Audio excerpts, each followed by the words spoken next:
Welcome to the Winds of Chaos, the Dungeons & Dragons campaign where you can influence the course of the game. You can harness the Winds of Chaos, this nefarious force of change sweeping across the lands of Gondara, by donating bits during the stream to help or hinder our heroes. For 300 bits, our heroes may find a useful, mundane, non-magical item. For 400 or 500 bits, you can buff the monsters that our heroes are facing with a minor or major mutation, respectively. Special thanks to our community's very own Bo the Distance for creating the random monster mutation table that we roll on for these redeems. For 600 bits, you can compel a player character's flaw. 700 bits grants inspiration to one player character. That's a reroll of a d20 during a clutch moment. And for 800 bits, you can make Flutter Die roll on the Wild Magic Surge table, our community's favorite. Flutter's character, Kiona, is a wild magic sorcerer. That means that she doesn't have full control over her arcane powers, and every now and then, well, you'll just have to wait and see what happens. Finally, subscribers to the Dungeon Masters channel, that's Twitch TV/GhostPepper, can harness the Winds of Chaos to blow a custom NPC or magic item of appropriate level into the party's path. Please DM me on Discord for more info.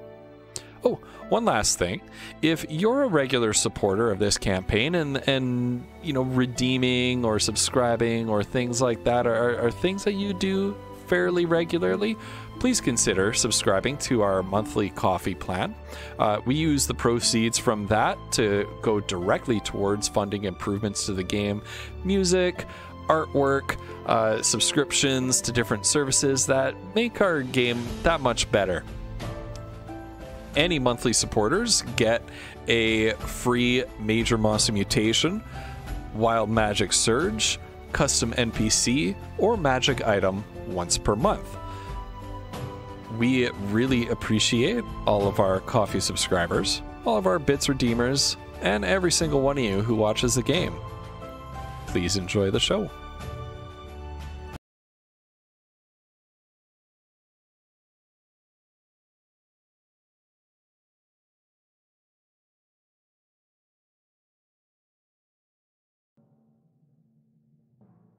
Oh my god, you guys.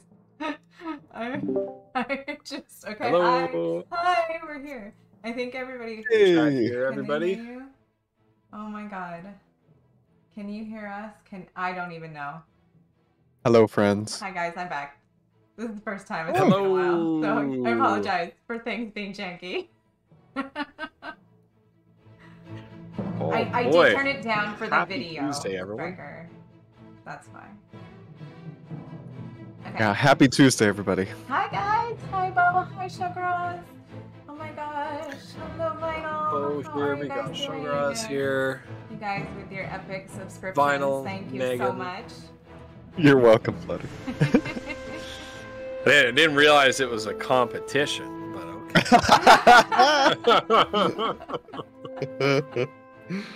Oh my goodness. I've missed you guys. My goodness. I didn't either until I saw that. I was like, wait, it says 19 for me. Oh my gosh. Oh god, there's another sub I need to buy real quick. Oh yeah, for those who don't know. Yeah, Right. guys. Oh no. What?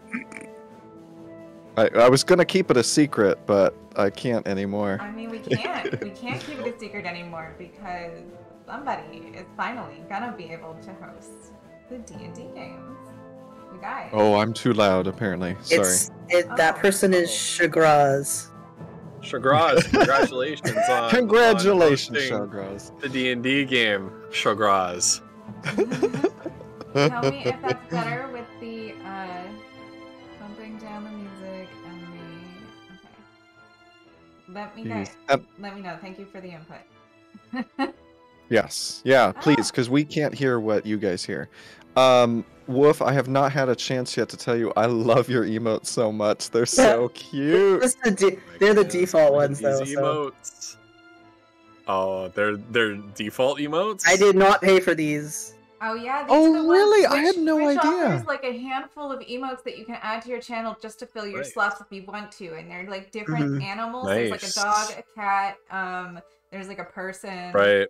Like Mhm. there's a bunch of stuff you can do. It's pretty cool.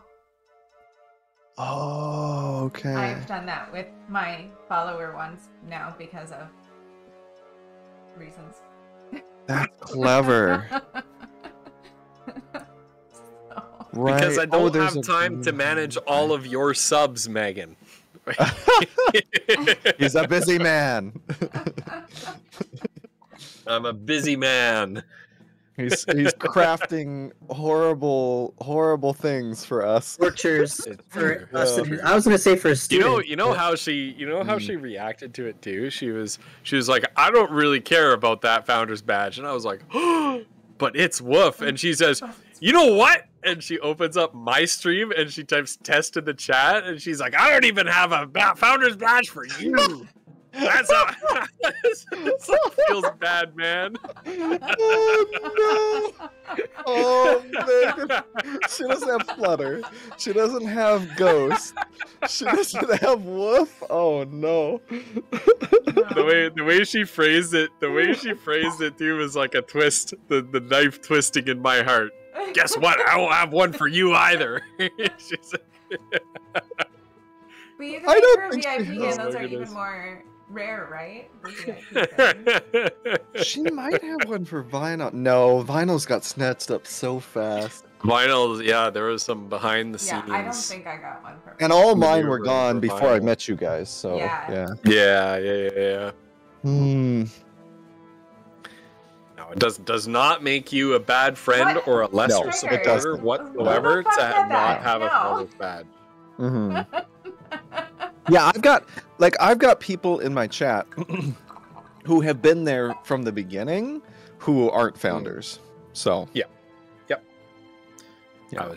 I was just giving Megan a hard time, but I she gave me back worse than she got.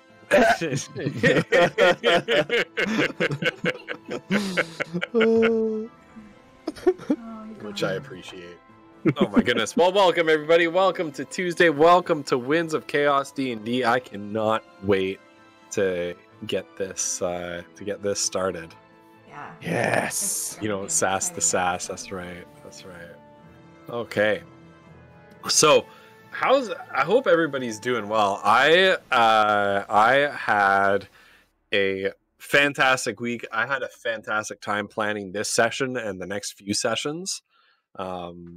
It was all I could do while I was researching monsters and putting things together, putting storylines together to stop myself from I'm laughing Extremely much. concerned. too much. Yeah, you should be concerned. I know that I sent. Oh my god, here's how much of a derp I am. I didn't upload the map yet. I know that I sent the map that I did off stream, but on Discord to the team here. And what did Collie say in response? He said you couldn't wait to visit. You wanted to visit all of these locations until you read the notes that I sent with the map, Yeah. and then you realized you wanted to visit none of them. I was like, "Oh, that sounds amazing! Right. Let's go defeat that thing!" And then I was like, I read your notes. I was like, "Oh God, I don't even want to go to this place. I don't. Let's just leave. Let's just say the slaves. Sucks to be a slave. I guess. Like, fuck it." Sorry guys. Oh God. Sorry, you're a slave forever. I Bye. probably put my wang out then. Don't worry. Don't worry. We'll get the leak squad on it right away. Yeah. Oh no. Well, Imagine if we were those kinds of heroes. Oh. okay. we'll like get a look at the map. This seems like a job for the leak squad. I think, Mayor, why don't you? Yeah. Pass that book right down the line. Yeah, Oh god. that's good. Didn't so I do- didn't Goldrill say he was going to a beach somewhere? We should go see what he's up to. Yeah. He's been rock climbing. The lazy I bum. like the The lazy bum. I love rock climbing is a lazy thing to do. Hi, have you ever rock climbed? I love the I don't think so. headcanon. Love the headcanon that we have going on here, where like Goldrill's just taking it easy. Yeah, Right, he's so just on that is vacation, what I'm right? saying. That's what Matra believes. Oh God, I was like, what did I say? Oh, Yeah. shit. That was the question. Yikes. So I do have to say that I created the map that you're going to see in this session with the incredible assistance and input of Bow the Distance and NKX Leader, as well as I'm gonna get this. It's a series of letters. I think there's somebody named TBC, THC, something like that came by through one of Megan's streams, and then Megan dropped in as well. But I did that on a Discord stream. I meant to do that on a live stream, but I wasn't feeling well over the weekend, so I just streamed it over Discord and took it easy. Yeah, TBCX. Yeah.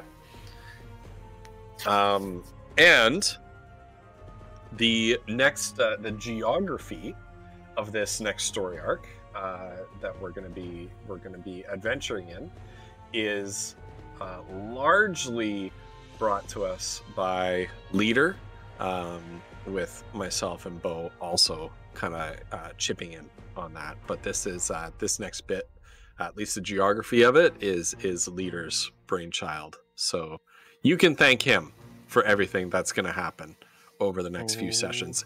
If not, yeah, this is 98% the brainchild of Leader. Yeah, I love this. The location, the locale itself. I believe I know Kiona has one. I don't know if Foodle still has that sack of fine sand that we got in that tree stump from that tree stump, and we're going. Oh to my desert, goodness! Yeah, it's what still got it. Yeah, me man. Yeah. So I'm sure it's gonna be phenomenal. And it certainly gave me a lot of inspiration. There was a lot of, what Leader came up with gave me a lot of inspiration for how to populate this incredible landscape and what we're going to be doing here for the next several sessions. Is that sand from this desert? You'll find out. Oh. But yeah, I had originally thought that we were going to spend maybe 3 sessions here, but I'm thinking it's going to be rather more than that. And I cannot wait. I cannot wait. Has anything to do with us? I think that not even to do with you.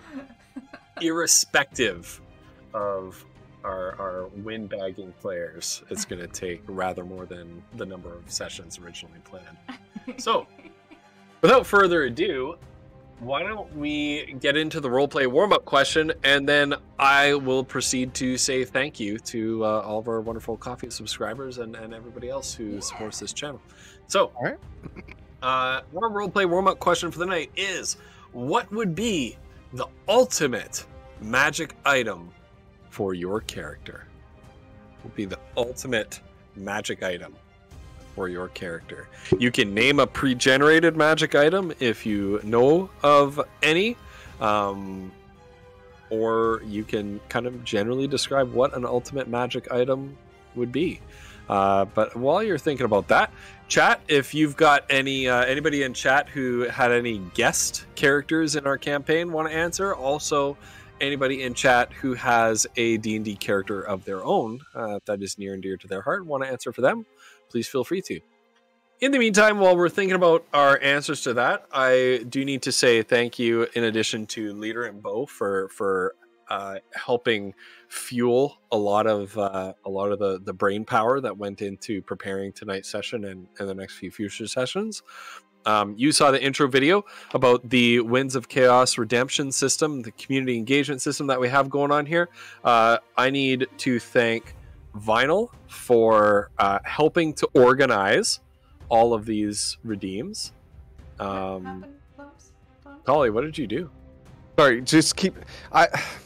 I'm getting Okay. lag, and I realize this because okay. I don't have the D&D stuff disabled when I'm not using it. Anyway, doesn't matter. Just okay. ignore No my worries. camera for a No second. worries. I No worries. apologize. Okay.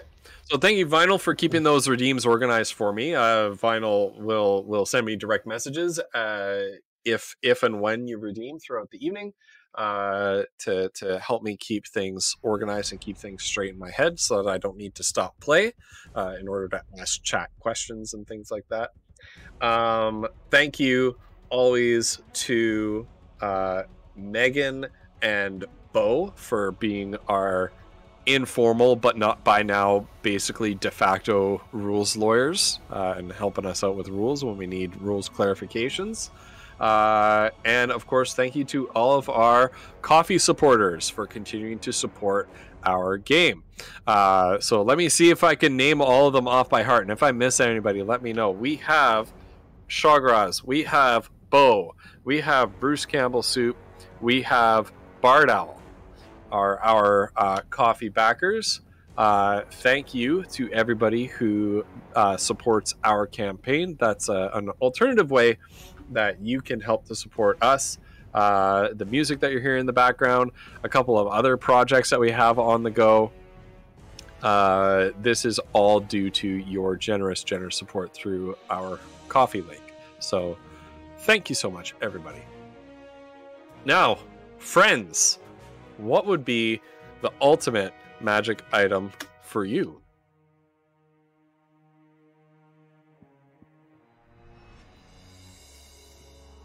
Laser, like in Fallout New Vegas. In Dungeons and Dragons. Yes. Oh my A god. magical orbital laser. A magical orbital laser. Click of a button and just... My god. That's what's gonna happen to your character if you That, keep I up just, with this. that was really kind of miscreant. out of left field. I'm not gonna lie. I can't pick a magic weapon when I have like a week to do it. Or a magic item when I have a week to do it. Yeah. That's Let true. alone True. on the spot. That's true. Dragon, the question was, what is the ultimate magic item for your character? I think, or what you would like to be if it doesn't actually exist. Oh, I know what it would be. Okay. Let me look it up. Yeah. So, Bo, going off of Fielding's shield thing, it would be a shield, except it would contain things to herself when she didn't mean for it to go outside of herself. Oh. So it would be a shield keeping things in to her. Basically a shield to protect her friends from fireball. Yeah. Oh, that's clever. That was actually exactly what I was thinking. Yeah, that's smart. I like Outside it. of like a million time use, remove curse so that you can stop being blue all the time. Yeah. Well, Yeah. I don't know. I was thinking about it. I think Foodle already has the perfect magic item for him. It's called Grundlewild's Ah! crazy. What is this thing called? Hold on. It's in your journal. Yeah. Grundlewild's groovy smoke leaf bag. There we go. Yeah. Okay. It's so good. I love it so much. Oh my god. Okay. So yeah, I don't know. When we were coming up with magic items for the crossover, one of the ones I looked at was the Rod of Security. That's the one I told you all about, where you can instantly transport you and up to like 199 other willing creatures to a paradise that exists in an exoplanar space, and you can stay there, and there's food and there's water, and it looks like whatever you want it to look like, and you can stay there up to like a number of days depending on the creatures present. So you can just like, and time does not pass while you're there, like in there. And you can use it every 10 days. Mm-hmm.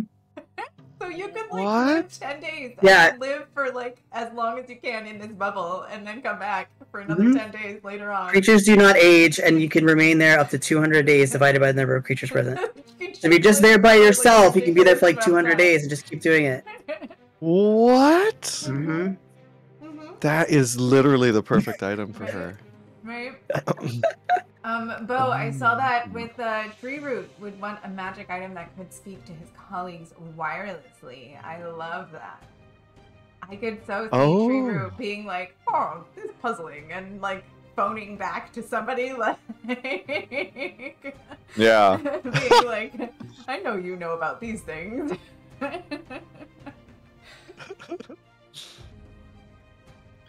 Yeah, Megan says there's a spell you can get that basically lets you create an otherworldly house that lasts for 24 hours, I think. Yeah. That's It's the one like that a- Liam used it's like- in... It's the one that Liam O'Brien uses with Caleb. Hmm.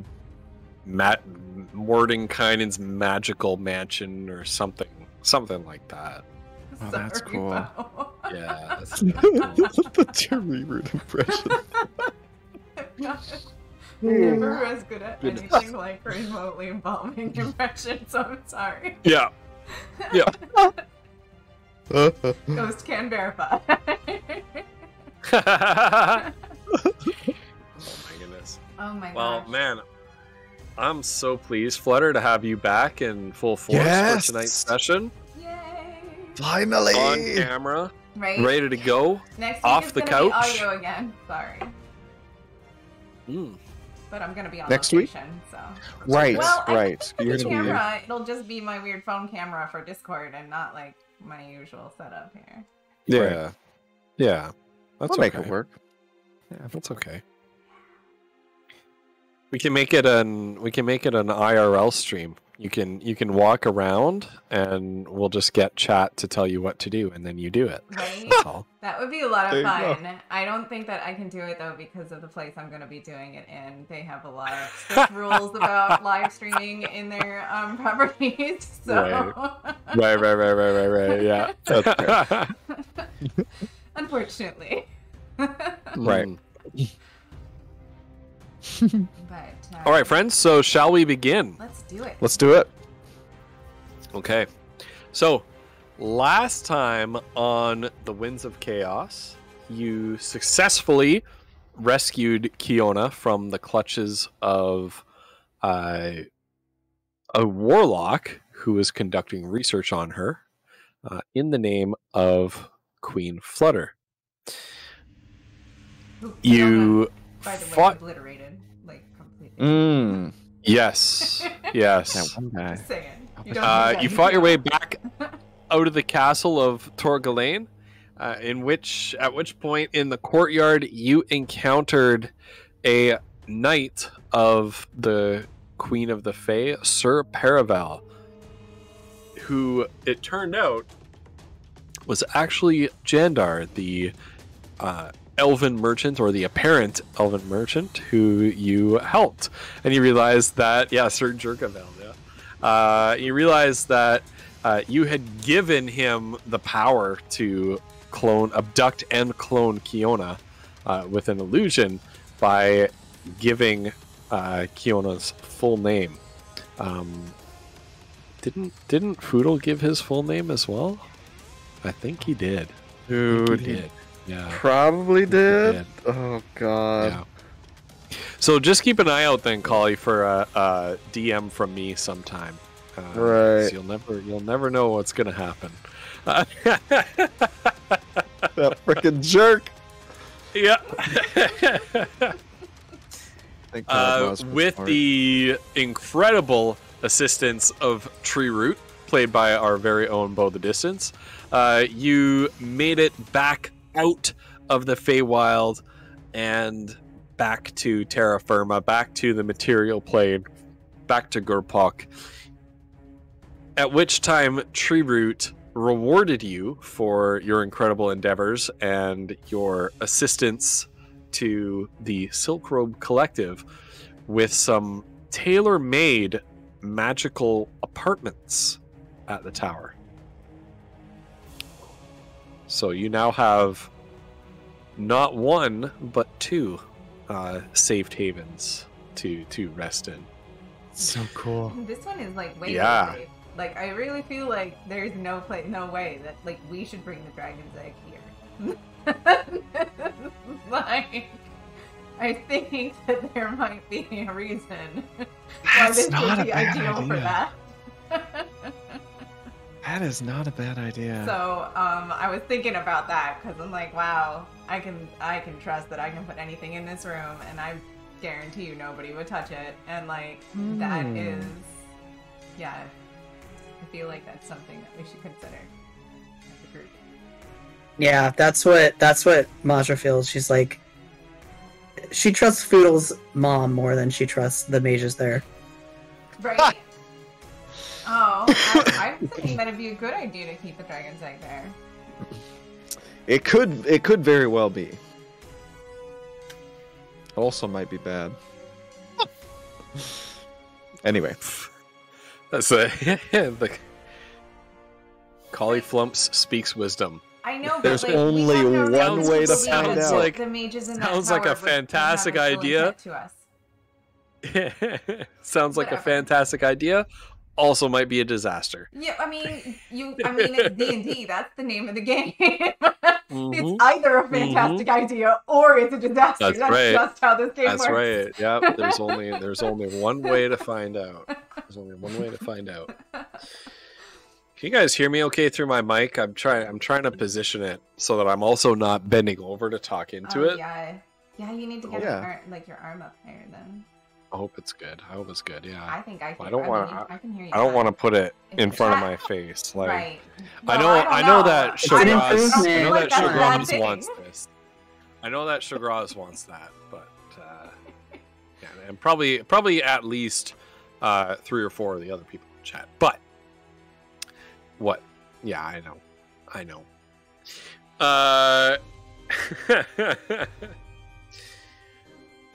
So, with that, you awaken the next morning, comfortable in your tailor-made magic apartments, and look at that. You have all the right items you picked up recently that you should look at. That might be good advice, Bo. Let's see if they follow it. So you wake up in your tailor-made apartments, sunlight streaming through the window, although you can't tell if this is a like magical simulated sunlight or actually like a window to the outdoors. What do? You have some free time for the day. You don't really have any kind of structured timetable at the moment. Well, so Foodle wants to find if there's a mage in the collective, it probably is, who could send messages to his family. That way he can like check in and say hi and, see how his mom's doing and that sort of thing.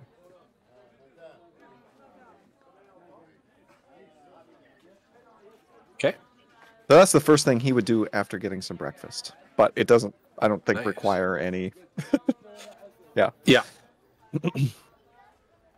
Yeah, and is that like a magical message that he's requesting?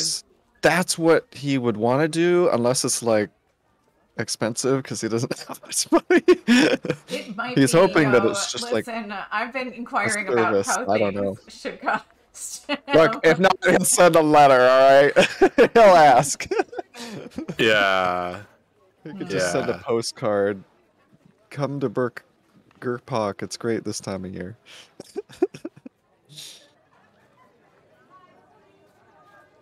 I don't know. There was an axe. What level spell? and That's armor. like, what is that? Is that sending? I don't know. Yeah, it might be sending or message. I don't know which one's lower level or what. I don't remember which ones, Is yeah. is a cantrip. I have that one. Send a short message, 25 words or less, and can answer. Yeah, that would be perfect. But yeah. Versus message. Message has a 120-foot range on it. That's not it. Yeah. Okay. Yeah, so it'll be sending. Okay. So that'll be NPC. What is this gonna Third cost me? edition. be so handy for The this. It used scrolls to for just this have cost a 500 gold pieces. I will tell you that. yeah. If No, it's it a doesn't need to level be a 3 spell. scroll. It depends Yeah, on what level the spell is, I guess. But if it's yeah. It's a cantrip, That's- right? well, sending Or is it is level not. 1? I think Oh, sending is message though? No, wait. message. Which You one? won't work. Message won't work. Okay. For sake, I can't even remember. It is a level 3 spell, so that would be 500 gold if you bought it on a scroll on like the regular price. Oh God. Yeah, he'll just send a postcard. Okay. Holy.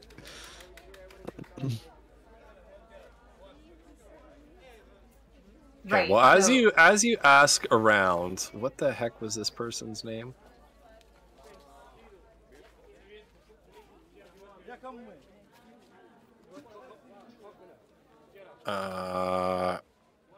So I'm receiving secret messages here. Oh. Okay.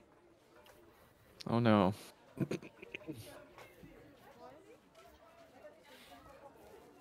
Okay, you're advised as you're asking around that a wizard named Hoofstick Toehook is capable of casting sending.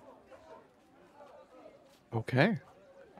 So Foodle would go and see if they, what it would cost to send a message. Okay, yeah. So you find you're directed towards Hoofstick's tower, and you're not quite sure how there are separate towers within a singular mage tower, but that's how it's described to you.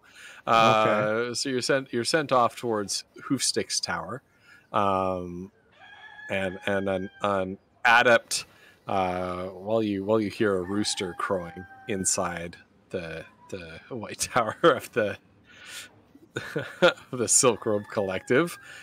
The acolyte, the apprentice, rather, that's the right word. Don't pay any mind to that. Don't pay any mind to that. Come with me. That's just old Gregory conducting his strange experiments again. Oh. This way. Here you go, little sir. If you turn this doorknob 47 degrees to the right and followed by 176 degrees, shall I just do it for you? Oh, yeah. Very well, very well. Let's see, and it looks like to you the apprentice is very carefully sort of spinning the door, and he kind of goes to open the door and it doesn't open. And it looks back over his shoulder at you. Pardon me, and then he's like just fiddling with it and jiggling it around, and then finally he wrenches the door open, and it opens up into like a spiral staircase, sort of spiraling upwards into the tower. Okay. Well, Foodle will say, thank you. Sorry about that. Yes, don't mention it. Easily done. Got it in the first try. He wanders away, leaving you as you wander up the steps. All right. You emerge at the top of a tower, or the tower. You're not quite sure which. Large open windows looking down onto the expanse of the city of Gurpak. You can see the harbor from here, gulls flapping their white wings over the glittering waves. You see some ships coming in and out of port. You find yourself in a laboratory with bubbling, fulminating vials full of different colored liquids, and a goblin seated with their back to you at a research desk, scribbling some notes hurriedly onto a scroll. No, that's not right at all. Oh, I'll have to reconduct that experiment. Foodle is going to see this person and start trying to back away down the stairs without being noticed. Going already? Oh, sorry. Yeah, I think I got the wrong directions. I don't think I'm supposed to be here. The goblin spins around on their chair, kind of feet splayed out, and then leaving their legs to dangle over the edge. The stool is quite a bit too high for this goblin. It would be quite a bit too high for you. And they kind of adjust a pair of spectacles perched at the tip of their crooked nose, looking at you. Aren't you one of these visitors that Tree Root brought in? Yeah. Yeah, I'm Foodle. Oh, Foodle. Oh, well. I would have guessed you were Kiona. Oh, well. What can I do for you, Foodle? Nothing. Honestly, I think I took a wrong turn. Yeah. Strange. I'm so sorry. Well, what are you looking for? The breakfast hall? The breakfast hall. Yeah. Well, you most definitely took a wrong turn then. And they pick up a vial and kind of sip from it. Oh, I shouldn't have drunk that. Let me just put that down. Oh. And then they pick up a coffee mug and take a sip out of that. There we go. Oh, hopefully that shouldn't be too bad for me. Well, we'll find out, won't we? Yes. So if you head back down the stairs the same way you came and take your first left, you should find it quite smartly. Are you sure you don't need anything? Yeah.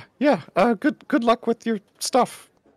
And Foodle's gonna start like heading down the stairs.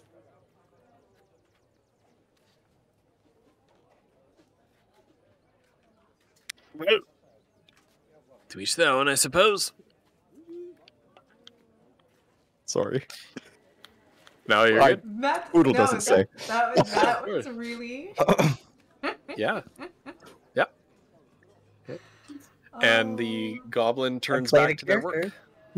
character. Quietly scribbling on. Yep. That's good. Okay. Somebody else.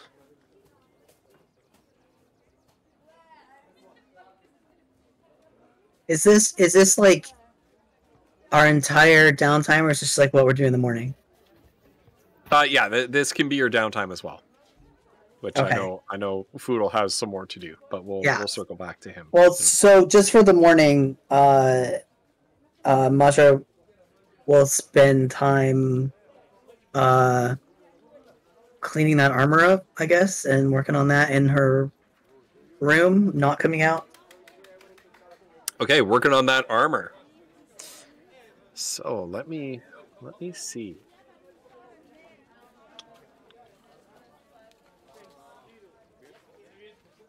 So you're working on cleaning that armor. Is that right?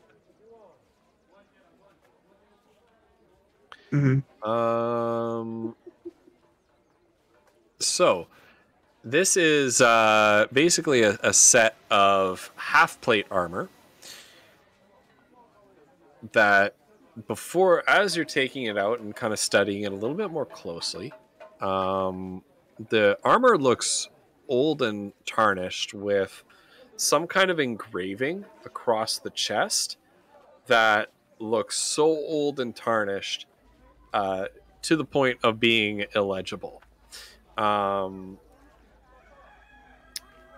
as you're cleaning it, you begin to develop a kind of strange rapport with it.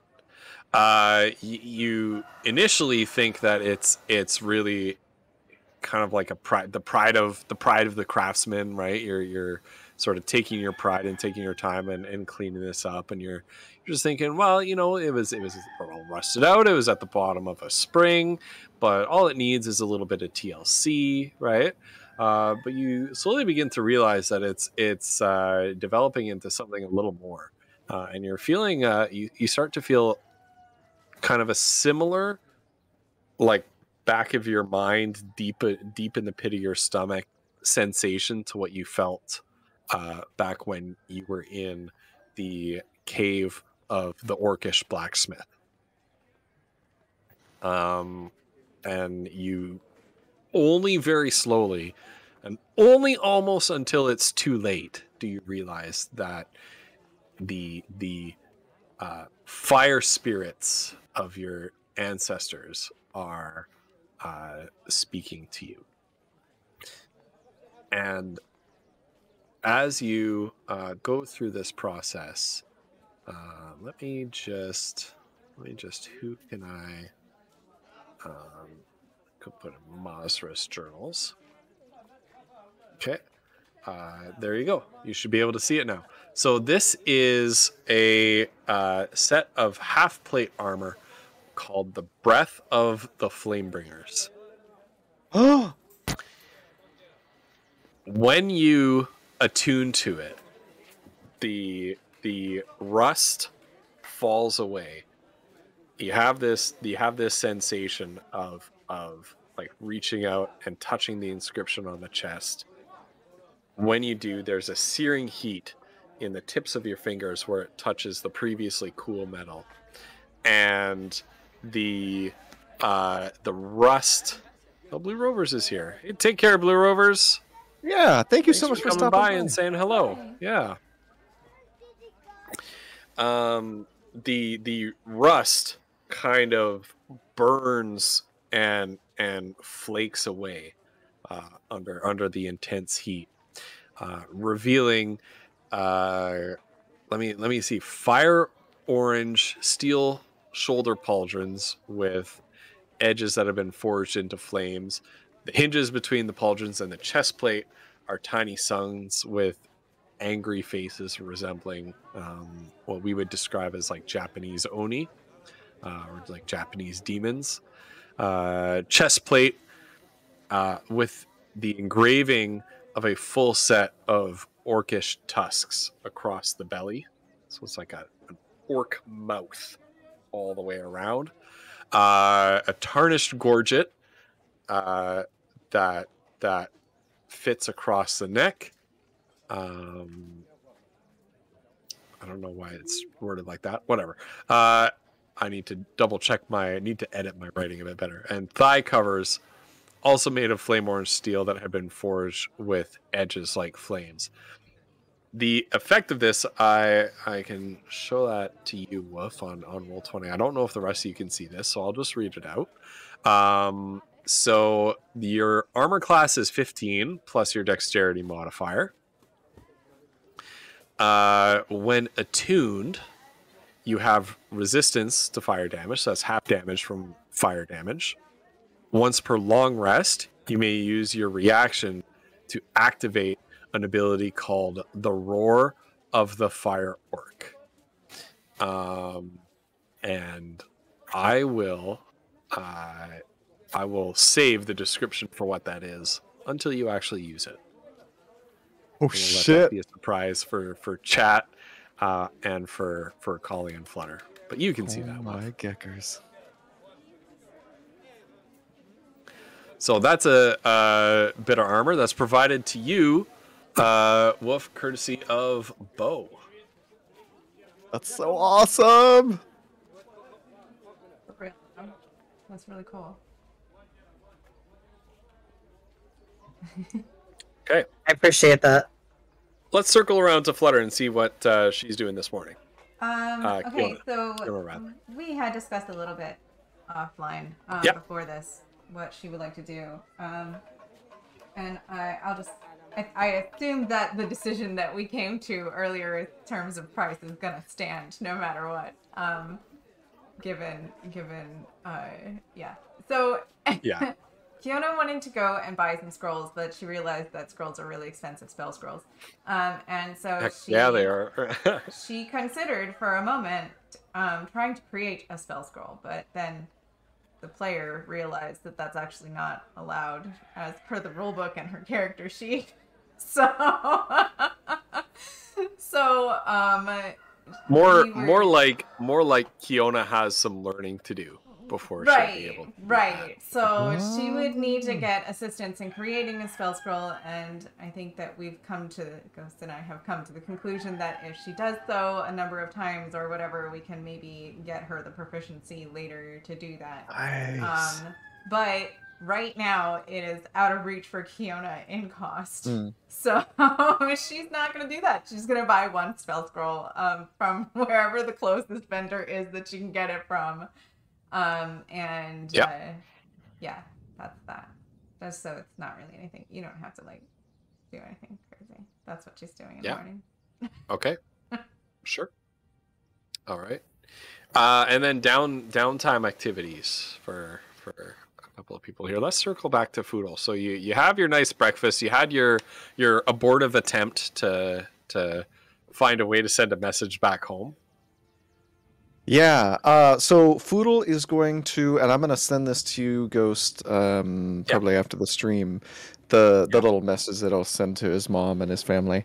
But he's just going to go find like a mail system. Surely this place has like people who travel. Courier, yeah, courier. You can and just send like a written message. You can write a letter and pay like a couple silvers for a merchant to like slip it into their cart, and cool. So that's what he'll do, and I'll send you that after. Awesome. Yeah. Perfect. And then what does Foodle do with his downtime? He is going to try to find I think maybe the fanciest one he can find. I don't know. He's going to try to find the fanciest jewelers he can find, because I can't remember where Foodle got this because he didn't start the campaign with it. But at some point he picked up jeweler's tools proficiency, and if I could remember where he picked it up, I would, I guess, explain where he learned that. But I don't remember how he got it. It might have been a level up at some point. And so he's just been messing with the bag of gems in Kiona's thing. And so he's like, you know what? I want to actually learn this. So he's going to go find a jeweler shop. Hey, Get himself a job. As you move down into the busy city streets of Gurpok, there are people running left and right on their daily business. Couriers zipping about, merchants and haulers sort of driving carts up and down the cobbled streets. There's the noise of the crowd all around you. Let's see. Let's get some. I shut off the apparently the ambiance is just a bunch of roosters crowing. There's people talking too, but it's really quiet. No. Yeah, I've got that going. Oh, okay. Is that what it was? Oh, I think I found it. Okay. And so as you're walking around, you come into the busy market bazaar located nearby to the tower of the Silk Robe Collective, and sort of set behind the multicolored striped awnings of the outdoor open air market. Right set behind them are a bunch of craftspeople's shops. And you find one shop bearing a wooden sign written in a familiar style of script to you. It simply says Tovers. And what you find familiar about this script is written in common. It's written in the common alphabet, but with a particular kind of style of calligraphy that you would liken to somebody who grew up writing in the Gnomish alphabet and then learned the common alphabet afterwards. All right. Well, Foodle will take note of that and then head inside and see who he could talk to. Okay. Inside, it's a dimly lit, dusty, quiet workshop. Locked glass display cases at the front counter, featuring a variety of sort of gem set gold and silver jewelry, rings, like pendants, different sort of knickknacks around, all looking to be very finely worked. Seated behind the counter, on a stool and hunched over with a bent back from years and years, perhaps decades of leaning over a little workbench, is an elderly gnome. You would estimate like late middle ages to just about elderly. Sort of perched over this workbench, delicately tapping a little hammer and chisel kind of apparatus on a piece that he's currently working on. He's got soft gray, sort of slightly graying skin, a bit of a telltale sign of aging in your racial cousins, the rock gnomes.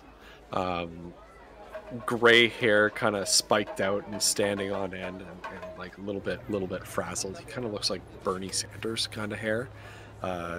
He leaned over and, That's amazing. yes, can I help you? Oh, hi. My name's Foodle. Oh, hi, Foodle. My name is Tover. Tover. It is a Tover. pleasure to meet you. Pleasure to meet you as well. I was asking around, and I heard you have a fine jeweler's shop here, and my uncle, you he was indeed the very finest in all of Gurpok. Perfect. I came to the right place. My uncle, he was a tinkerer, and he taught me that, and I've always had a fascination. I don't know, maybe it's, maybe this is just something that, kids grow up with, but I've always had a fascination with little shiny things. And anyway, I've been, using some of that knowledge to try to transfer that to cut, working with gems, that sort of thing. Maybe cutting, setting, assessing, that sort of thing. And I thought, I could use the money. Why don't I, use my skill here? Maybe I can help you out. Maybe you can help me out. Well, you're interested in learning more, are you? Mm-hmm. Well, I always enjoy taking on youth who are interested in furthering their craft and their skill. My own children have absolutely no interest in taking over my business, which is a bit of a shame. I've got no one to pass me skills on to. Oh, I'm sorry. Well, it would be a pleasure. I mean, I can't wait to start, to be honest. Well, how long are you in town for? That's an excellent question. How long are we in town for? Not more than a couple days here. Oh. Like 4 days? 5 days? Sure. Yeah. Okay. Let's do 4 days. Okay. Oh, well, we're heading out on an important expedition. I'm an adventurer, and we're gonna be trying to save some slaves from the desert to the north.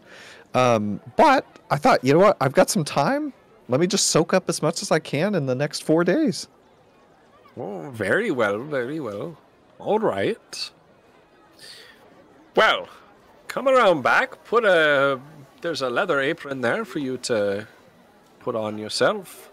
Safety first. Make sure you put on the spectacles as well. Boodle's And I'll gonna pull show out you his the- goggles.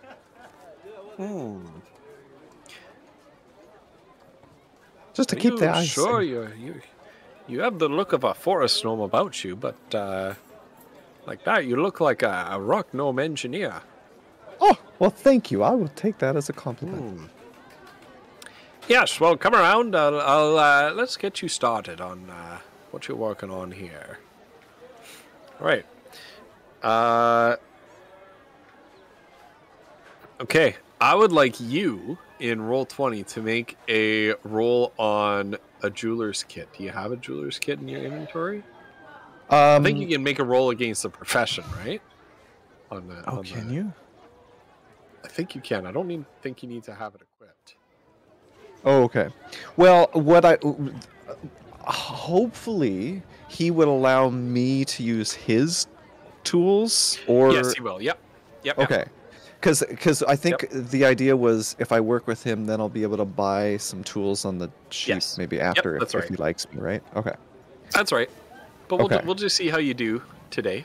Okay, so just click he's the putting you through your jeweler's paces. tools. Yep. Yep. Oh, Perfect. geez. Oh, Wow. Wow. Look at this. He's dexterous. Yep. He's very dexterous. You're good with your hands, young man. Yeah, I learned Why? from my uncle. I don't know. I wonder if he ever came. No, I don't think he ever crossed the storm spires. Well, But yeah, who's your uncle? I might know him. Uncle Gimbal Silvertongue. Gimbal Silvertongue. Never heard of him. Oh well. I bet you would have gotten along. Well, I would like to think so. I like to get along with everybody. Me too.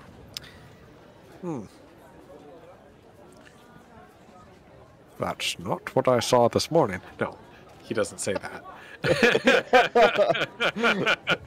Asterisk. Asterisk, yeah. Well, so you work away with, God, what's this guy's name again? Tover. You work away with Tover for over the course of the next few hours, putting together this lovely gold brooch. Ah, my client will be most pleased by this. You've done a very good job, young man. Very good job indeed. Well, Well, it's all thanks to you. yes, well, you're a natural. Yeah, I know that young folk like you, especially with the look of an adventurer of your sort, you don't stay in one place for long. I want to give you something, and while you're away, I would like you to use it to continue to practice and grow your craft. And he slides a little wooden panel under his counter, and he pulls out a small leather bag, dusty with age. Kind of dusts it off with the back of his hand. Here you go. These are my old tools, the ones I started with. They're not very well made, a little bit rusty here and there, but they're good enough for you to practice with. Well, I'm honored. Thank you. I'll do you proud. Well, I certainly hope so. Next time you're in the city, come back and check in with me. I'd love to see your progress. Bring I a will. couple of pieces with you. Of course. All right. Well, toodaloo. Thanks, Tover. Bye. Farewell, Foodle.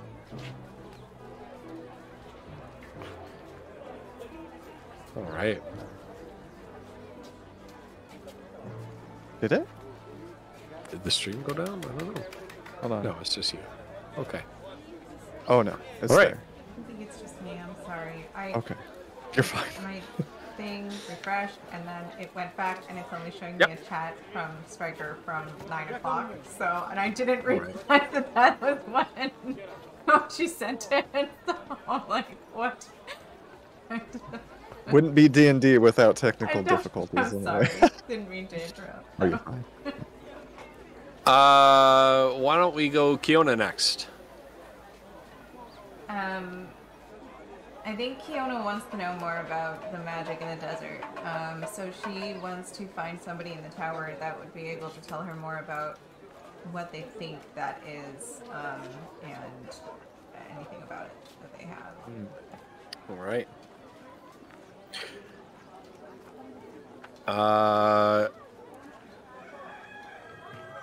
More about the desert.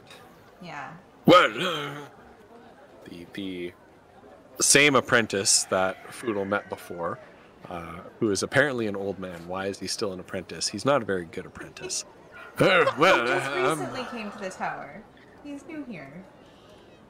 I'm trying a change of career. He was a sailor. I was. That's I was respectful. a sailor, but then that blasted Melon Dusk made those magical self-sailing boats and put me out of business. So I'm retrained as an apprentice wizard.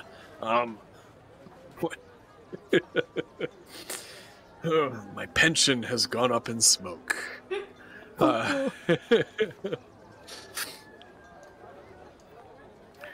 Some find their magic late. Yeah, no kidding. Well, if there's one wizard I know that knows anything about the desert that is mercifully still here, since Fieldine and Treeroot are both gone on assignment. Wait, Druid's gone already? We were just with No, him. yes. He took a group of apprentices and junior wizards back into the Force of Lost Shoes to ensure that the veil is properly repaired and no more of those mischievous fae make it through. But in any case, the mage that you want to see is none other than Hoofstick Toehook. Oh, I shall my bring you to see them Deckers. presently. Now, you come with me. We shall open this door. Clockwise This turn. guy of do this 60 deg- combination. 60 day. No, that's not right. So do I start with clockwise or counterclockwise? Always start with clockwise. Okay. Then it's not 60 degrees. It must be. Yes.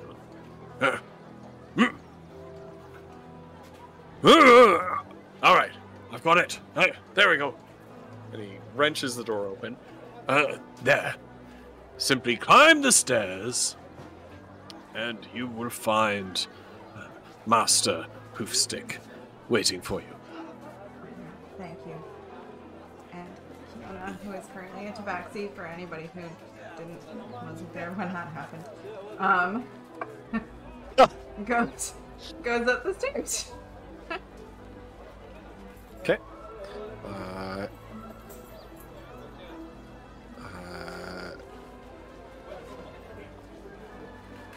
Sorry, I'm just finalizing my notes. Just I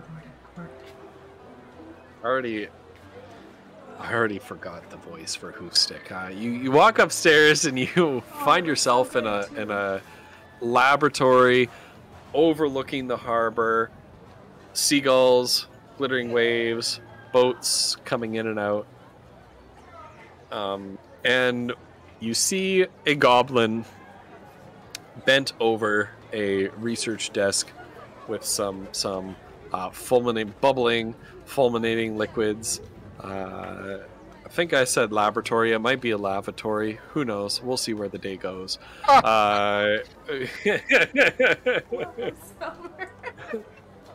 Welcome, Smelmer. Bubbling liquids. Yes. No, that's not right. Oh, I seem to have lost my concentration. Oh, I'm sorry. What are you doing? Yes? Hello? And the goblin turns around to face you. You can see that they were chewing on the tip of their quill, like one might chew on the tip of their pen. Ink sort of splotched all over the side of their face, sort of running down their chin. as you do so. No.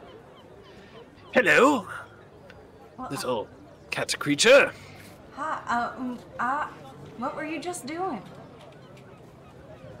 Now, preparing some research notes. I'm writing a thesis. I don't think you would know what a thesis is. Okay. Oh. You can't read, can you? You poor creature. I can read. Of course you wouldn't know I what just, they- Can you? what? Well, I just never. I don't didn't- know that word. I didn't know Tabaxi could. I thought they were all illiterate. Oh well, you know, I don't know that I'm not usually a tabaxi. This is new. So. Tell me more. It happens. What does it mean? I am mostly a goblin myself. Mostly. Most of the time. What Are you you when you're not a goblin? polymorphed? This and that, really. All right. Well, I can relate to that. I often like to take the shape of a gnome. Oh, but Or a I don't halfling. do it on purpose. It just happens to me. Oh, most fascinating. Yeah. Why is that? Well, I don't know. And actually, you might be able to help me with that answer because I came here to talk to you about the magic in the desert. Oh, I keep doing that. That's very bad. That's very, very bad. And they put, they hurriedly put a flask of some strange liquid down. No, that's much worse than before. That's much worse than before. What is it? What is it? We need to neutralize the. Yes, go on. Yes, go on. Go on. Everything's good. Are you Everything's sure fine. you're okay? Everything's fine. Here. Yes, I'm sure I'm. And lightning just spits out of their mouth and scores a scorch mark along the desk, basically scorching a paper in two and up the wall, leaving a black streak. Yes, I think I'll be fine now. This makes Kiona so happy. I can't even begin. She's so. Of course. She feels like You these don't, things are happening to somebody else. Let me just say that if I didn't act quickly, it would have come out of another orifice that would have been altogether much more unpleasant. Oh. What can I help you with today? Well, I was told that you're the person to ask about the desert and the magic in the desert. You're not here to ask me which way to the breakfast hall? No, I already had some breakfast. Oh, well. Early to rise, early to breakfast, early to work. I appreciate that. I do admire that very much. Well, the magic in the desert. Are you referring to the Lost Dunes? The desert Maybe. to the north of us. Yes, yeah. The one, that's got multicolored sand dunes, I've heard. Yes, it does indeed. There are many different colors of sand there, each one more dangerous and sinister than the last. Well, yeah, that's kind of Depending on which color you start counting with. Oh, well, maybe. Okay, all right, I'll write this down. Would you say that you start with regular sand or black sand? I would think it would have to be regular, because black is the culmination of all the colors, and regular would be the absence of any colors. So then once you add them all together, it's black. In my head, that's how it works. Yes, that makes sense. Well, the regular sand is very, very hot during the day and very, very cold during the night. There's another type of sand in the desert that looks very much like regular sand. It has a very interesting property attached to it. and that is completely useless. Okay, but I mean, why would you say that? I wouldn't think to pick up the sand. No, indeed, but there are all sorts of ruffians and ne'er-do-wells in the desert. If you attempt to hide in the sand, it reveals your location. If you attempt to throw sand in the eyes of a foe, it scatters on the wind. Oh, I see. It's Okay. completely and utterly useless sand. Huh. I believe there are some spells that even use sand as a spell component. Yeah, I have some.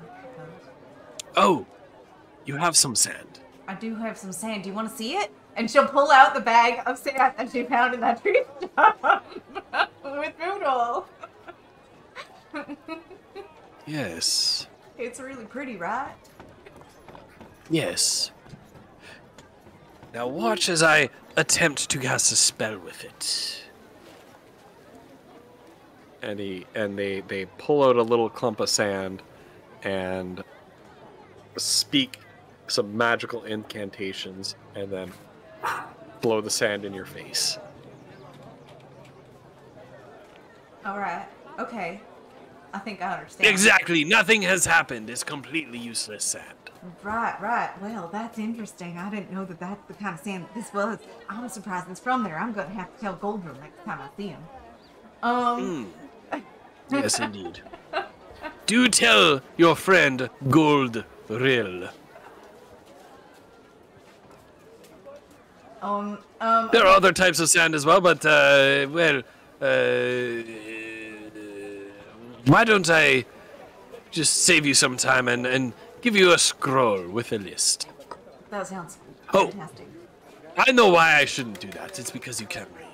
Oh no, I can read. I promise you, I can read. Oh, See? can you? And Oh, she'll all right. she'll look at a random scroll on the desk and start reading out the words that she can make out in common.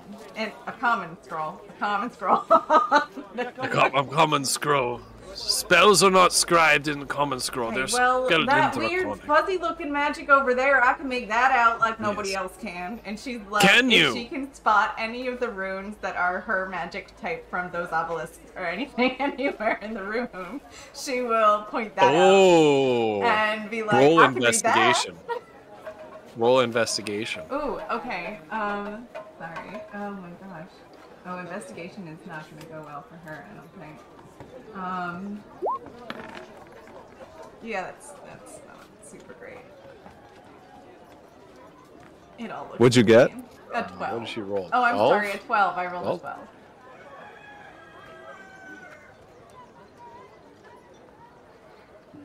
Fiona's int score isn't really that. So you pick out a scroll and you say that you can read this, and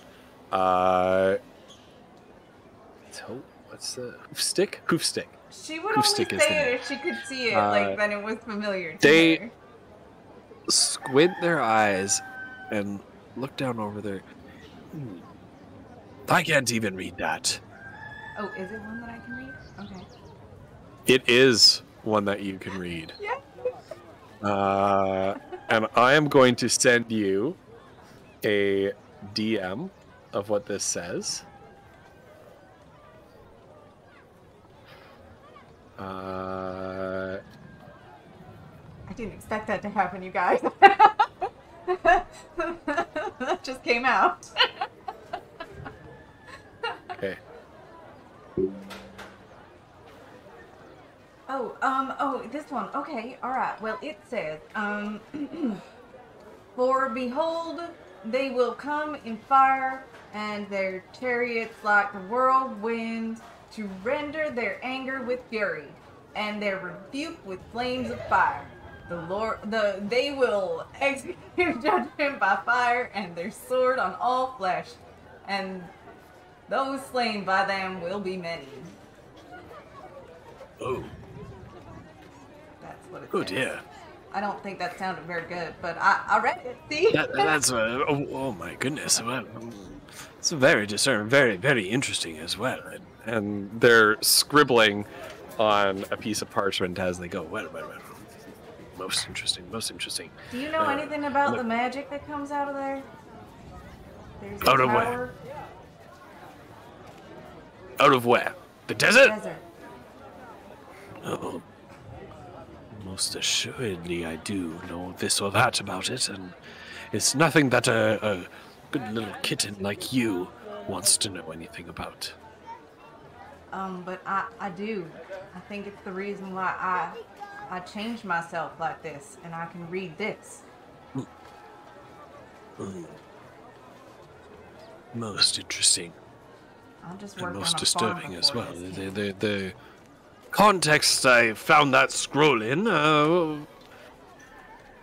makes that message seem rather foreboding. Where did you find this scroll? Yeah, well, that's a very long story indeed to tell for another time. I will tell you what. You should take this scroll. Okay. It has a summary of the various types of sand and magic that you will find in the Lost Dunes. And heed my recommendation that I will schedule for you an audience with the governing committee of the Silk Robe Collective. And the committee can assist you in taking your next steps toward the desert. All right. Okay. Sure. Thank you for the information. Here's your scroll Yes, back. right. Yes. Hold on. You shouldn't really be touching that with your hands. Strange things happen to apprentices who do. We don't want to talk about poor Fergus. There we go. And They take a pair of tongs to take the scroll back.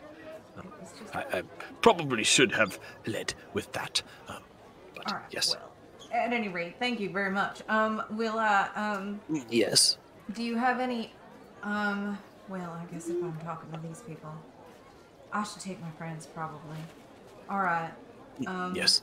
Yes. I guess if that's all then that you know about that. I appreciate the information about the sand, though. And she'll tuck that away and Yes, no. she'll... Hold on. Safety first. Hold on to your hands. Okay. Yes. And they pull out a little vial and just a little bit of in each of your hands of this sort of viscous, oily, astringent smelling liquid. Now, rub that through your hands. Put the soap back on and put it away. Yes, well, Okay. just in case, that ought to protect you from any lingering arcane radiation that was on that scroll. Okay. All right. I'll take your word for it. Well, yes, but don't quote me on it. Oh, okay. All right. Yes. Any substances you ingest or apply to your person by recommendation of any of the mages at the Silk Robe Collective do not constitute a medical diagnosis Oh. or okay. prescription. Right. Okay. Cool. I'm gonna go, and I guess I'll see you later. Yes, maybe. farewell. Okay. Yes, thank you. perhaps. Farewell. Bye. Good luck. Fiona thought that guy was fucking amazing, but she got a little confused by the end. She just was like, I don't understand what just happened, but okay.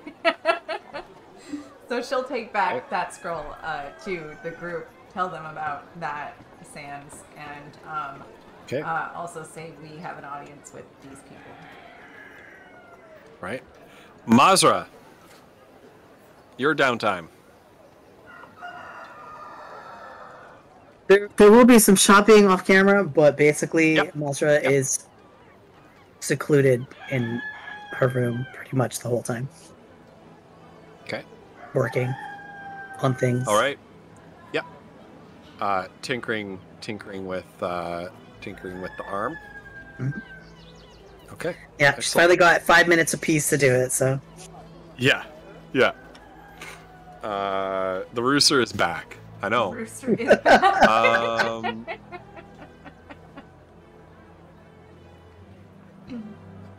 That's gotta be ambience 1. My goodness. Okay. And so then, Kiona, as you come in, you gather your friends. Probably this is on day 3 by now. By the time you've worked your way around this, and Foodle's had some time to work at Tover's. Maz has had some time to get to know her new set of armor, as well as make the sort of the tinkering modifications to her artificial arm that she desires to. Kiona, you gather your friends together, inform them about the appointed meeting of the Silk Robe Collective's governing council, and at the appointed time, you are ushered into that sort of reception area, waiting for them. And once again, you see that elderly apprentice, currently retraining to be a wizard. Oh, yeah, yes. Welcome, the 3 of you. Hi, Oh. how are you doing? Young... Yeah, very well, thank you. Young gnome, did you get your message sent? I did, yeah. Oh, excellent. Happy that Hoofstick could help. They are truly incredible person. I hope to be half the mage that they are. Yeah, they're very, aren't they? It's just absolutely wow. I'm so inspired by them. Inspired. It's been a long day for the Dungeon Master. Not expired yet. That's right. God's That's the spirit. but inspired. Inspired. That makes me wonder why inspired and expired essentially share the same root word. Most interesting, isn't that? In any case, I present you to the governing council of the Silk Robe Collective. If you'll follow me. Okay. And you move into this council room, or you're about to, but the mage goes to throw open the double doors, but the door handles don't quite work. Oh dear. Oh dear. Okay. There's a trick to this. I think they. Okay. Philodine taught this to me. Okay. First, this one. Then no. It's the other way around. This one, just half a turn, and then this. There it is. I present to you the governing committee of the Silk Robe Collective. And with a flourish, he opens the doors, ushering you into down a long red carpet into a council chamber. There's sort of a U-shaped table at the with the bowl of the U where the carpet ends, and seated around this U-shaped table is a fascinating assemblage of individuals. Only 3 are here right now. There are 2 empty chairs, but you do see in front of you. I don't actually have on this document races for all these individuals. This is called the Silk Robe Collective Assembly. Is that this is the governing committee. Governing committee? Okay. Governing committee. And they run just the collective or Gerpok or both? That's a Bo question. So Oh, sorry. whatever Bo says in chat is what I tell you. So we have 3 individuals of unknown provenance, according to at least what I can see on this document. We have Gregory Henrietta, and we have, I know, Hrancroft. So at the center of the table, sort of presiding over the council at the apex of the U shape, is a large bronze scaled dragonborn dressed in flowing robes.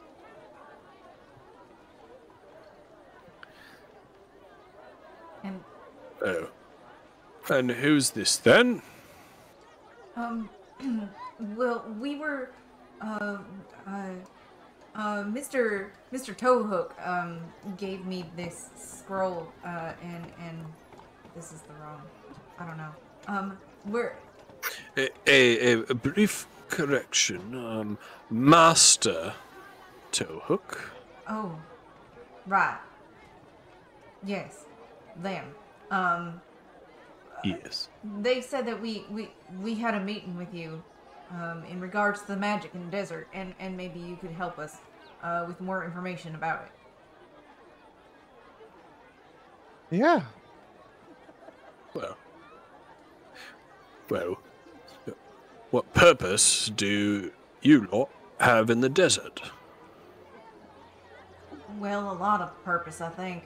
There are some slaves that we're trying to free, and I think it's where my magic comes from, and so I'm just trying to figure that out too. And it might be the source of everything that happened since everything that started happening.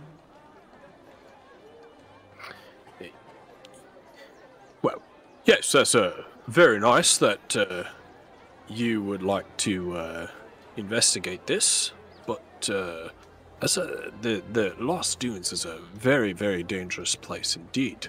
Oh, we've been to Now, dangerous places. We understand. Well, I am aware of that, but the Forest of Lost Shoes and the Feywild is one thing. The Lost Dunes is another thing entirely. I don't know how I got my magic, but I need to know the answers as to why it is and what it is and how. And I think my answer is there, so I'm going there, whether or not you think it's too dangerous for me. So maybe you could just help us out by telling us what you know so that maybe it won't be as dangerous, maybe by a little bit.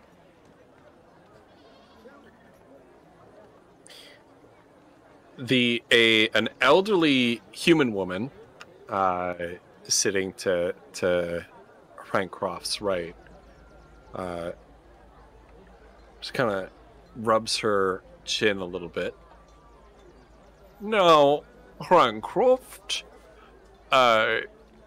these 3 have proven themselves and earned the esteem of our colleagues on the council, Fieldine and Treeroot.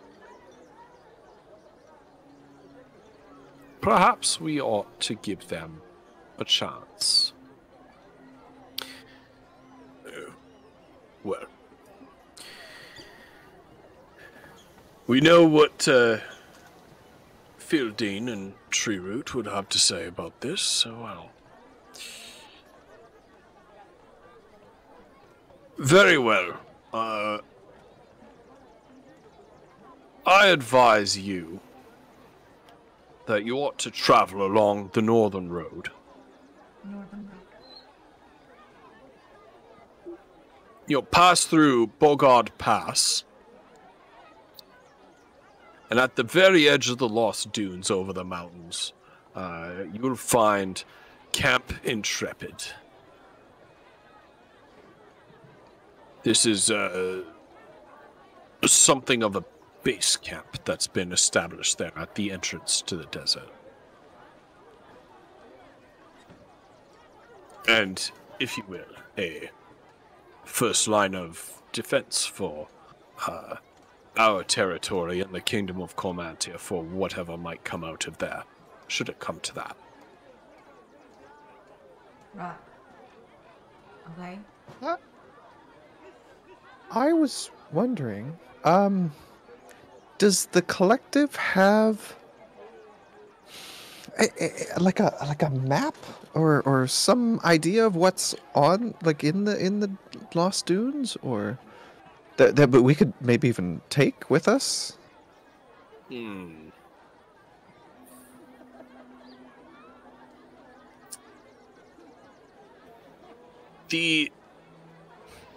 it seems that Hrancroft is visibly uncomfortable admitting this. You say the situation in the Lost Dunes is very fluid, if you will.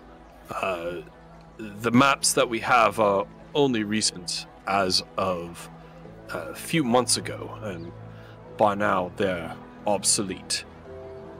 Oh. I can tell you that there you will find at Camp Intrepid more up-to-date cartographic resources for purchase. You'll also find a guide that we might recommend to you. Human by the name of Iskander Blackford. Look for him at Camp Intrepid. There's a little bit of an intake of breath from an elderly man seated to Hrancroft's other side. Blackford's, are you sure about that, Hrancroft? Is he reliable? Well, you see. And once again, he looks at you with a little tinge of embarrassment. Well, Blackford is an interesting chap, somebody that we have certain philosophical differences with, but he's reliable and quite capable. He's spent the last 3 years in the desert. I would say that he knows it better than anyone. Sounds like the kind of person. Find him, and he'll tell you everything you need to know. Is there anything you can tell me about the magic that comes out of the desert? You've been studying it for so long, you must know something.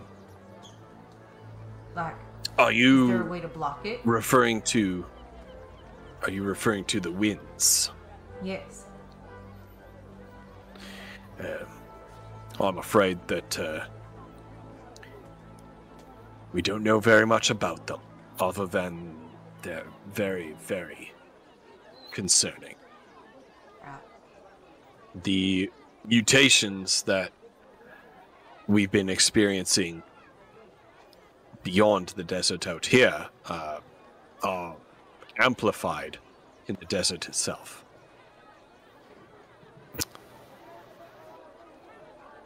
Okay.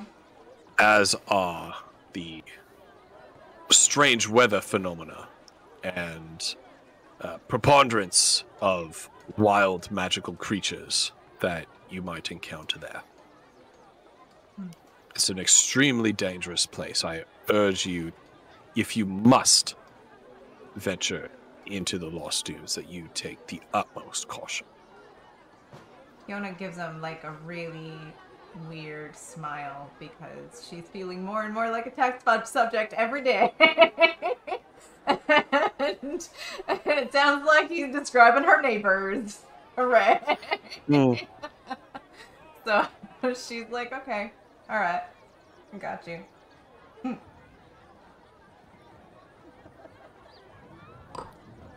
So you haven't figured out a way to block it or anything? No. Okay. Is there anything else that's like, you know, we're gonna die if we don't know it kind of information? Yes. Trust nobody and nothing outside of the camps. Outside of the camps, so the camps are safe. That won't be hard. Well, for 3 individuals of your capabilities, yes. Right.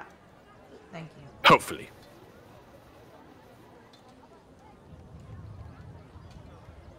Kiona will look at Mazra and Poodle.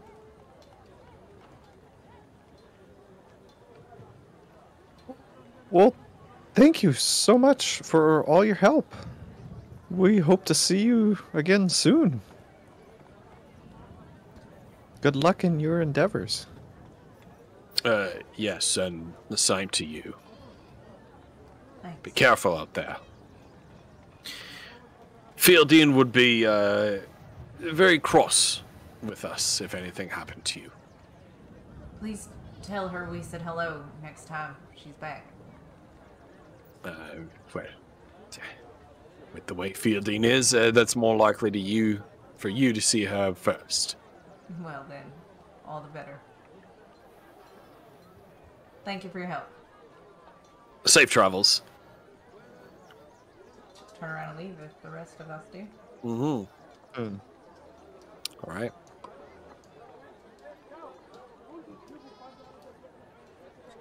Well, that seems ominous. Trust no one and nothing outside of the camps. And then when you asked about the camps, Well, That they should were be like, your well, normal- we that just should be a normal came out of default. the Feywild and we couldn't trust anybody there either, so maybe it's just another version of the Feywild.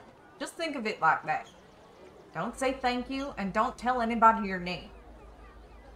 this is gonna kill me. I know it's rough. Hmm.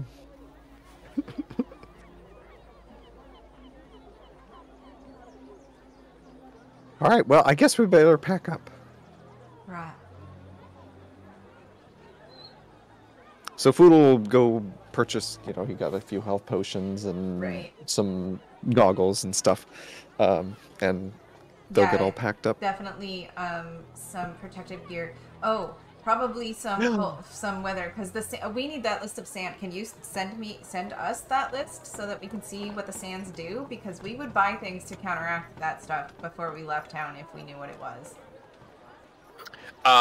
They do not have those things available in Gurpok.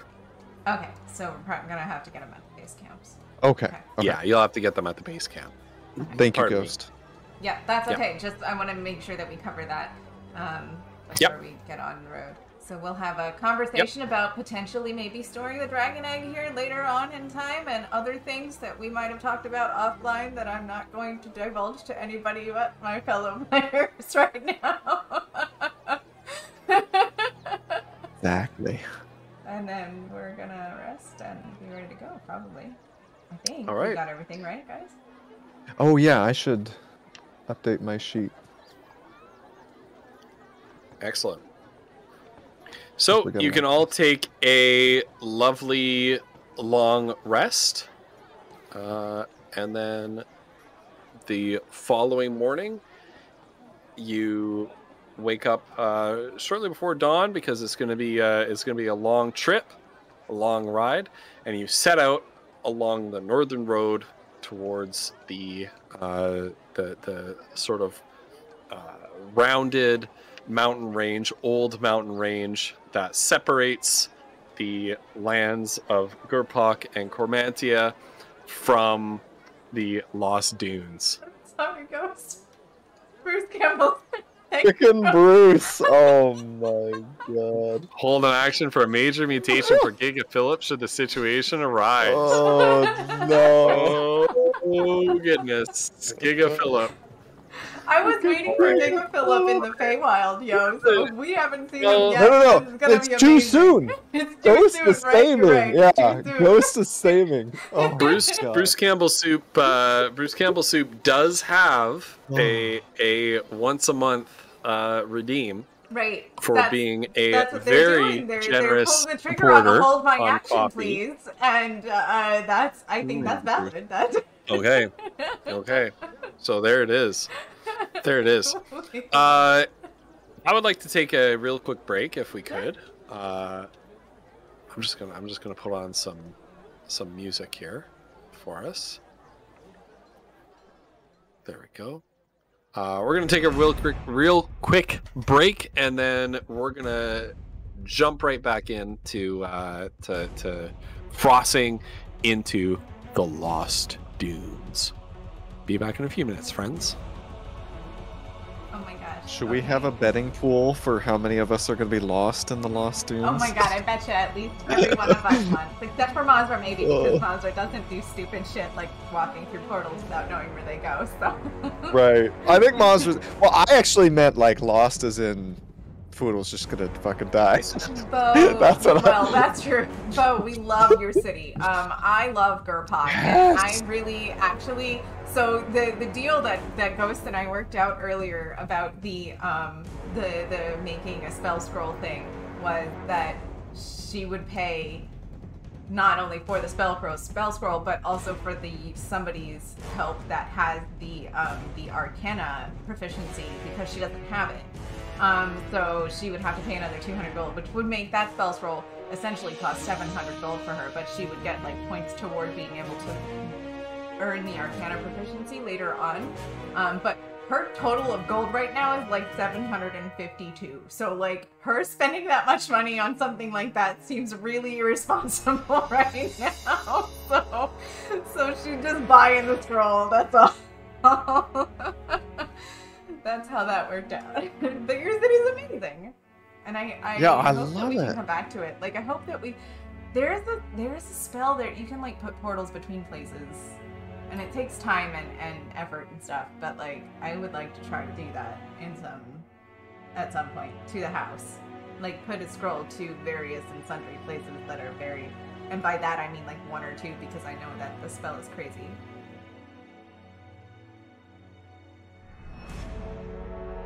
Whoa, really? Oh, I know. To go out in the town. Right? Like, I feel like there's so much more. I mean, there's the big, We could spend was it a temple-looking weeks in building? I can't Gurpod. remember. Right? Right. There was some other big structure that we've never been to. I don't think it was like a palace. I think it was like described that it looked like a palace, but it probably wasn't or Right. something. I can't remember. Yeah, no, I'm very, like, I would love to spend more time in Gurpod. There's so much. See, this is the thing. That we're on this crunch. Like, we got to get these slaves, right? And then I Right. think maybe we'll have a little bit of time for like more, like, You're stuff. like, We'll let me see. apprentice myself to you. I'm only going to be here for 3 days. Yeah. Hey, he made 30 gold. That's not bad. That's really I'll good. freaking take it. You Fiona know, just made That's 30 like- gold this round.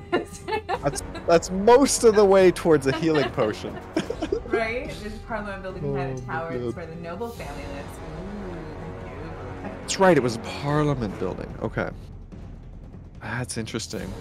I didn't ask the But- name of that. Oh, I didn't ask the name of the chick elf. Oh no, I forgot. I meant to ask the name of the human chick elf lady. The human elf chick, Who? whatever. The human lady in the tower. The one that convinced names. Ooh, Henrietta? No, Rancroft. Okay. Gregory Henrietta was the other one, I thought. Or was Well, that- Bo put their names in chat. Oh, so really? And then I Crancroft missed that. Flametail was a brass dragon. Henrietta Clockspring was the woman who convinced Crancroft. And Gregory Fretner only said like one line. Oh. Then I didn't get the whole names. Thank you for that. Yeah. No, you're fine. Well, you, Flutter, you were doing all the talking. I was doing a I was ton really of trying to write note-taking. things down while I was just not. It's tough. You can't do it. I was like trying to Yeah. role play and take notes. Like, no, I can't. It's just not gonna happen. Okay, thank you. Anyway, so we got to rely on each other, basically. Also, Bo, I wanted to just thank you one more time. I completely misread the item, or like it says it's a couple different description. Like the bracers have like 2 or 3 different descriptions. Like there's one in my inventory, there's one in the handouts, and anyway, and I finally put it all together, and I was like, wait, I've been doing this wrong. They're activated for 10 minutes, and then you can do that twice a day, and you can cast and snaring strike. I thought you could only cast and snaring strike twice a day. Anyway, these bracers are amazing. Thank you, Bo. That's the point. Yeah, exactly. Well, I was thinking about using the other ability on the bracers as well. Because I can do the commune, right? Commune with nature or something? Yeah. Commune with nature. Perfect. Unless they've got even more than that, but that's all I know about. But yeah, thank you, Bo. That's freaking amazing. I can't wait to find out what Mazra's armor does. Was it an AC bump? Yes, part of it. Nice. Nice. That's awesome. But does it retaliate too? It's a secret what it does. We shall find out. Oh god. You'll find out. Oh, You'll find out. She's gonna be so much hotter.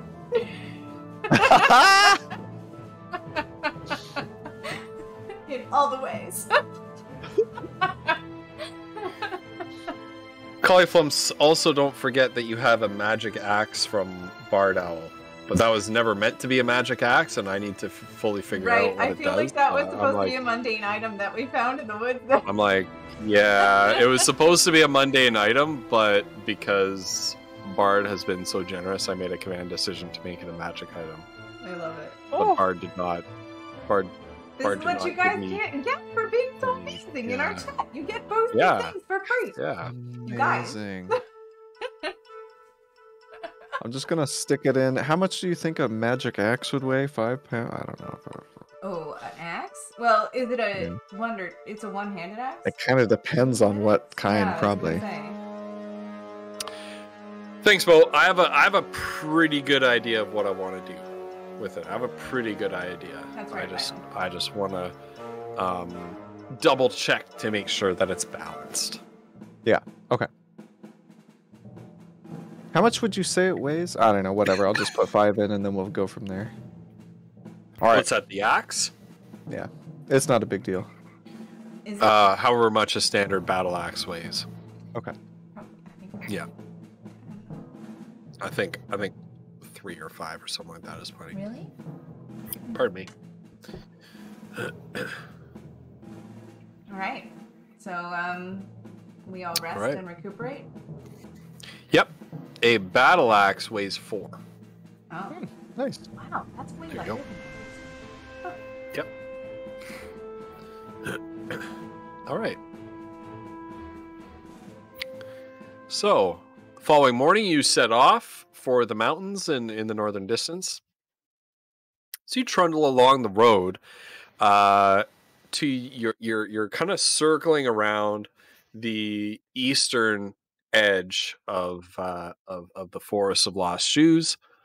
The roadway mercifully does not enter the tree line. The tree line is kept to your left as you trundle up the roadway. As you round the corner at sort of the northeastern edge of 18 pounds for a gimbal shot. I don't know. Oh, I don't know really? about that. Anyway, Okay, moving We'll figure it out. on. Yeah. Sorry. As you round the corner of the northeastern edge of the forest, to your left, you can see that the roadway has actually given out in this massive sort of gulf, sort of sinkhole. And you can see that this was the cave-in of the road that you were warned about. That was forcing the detour into the woods. And you realize that indeed would not have been passable in a reasonable amount of time.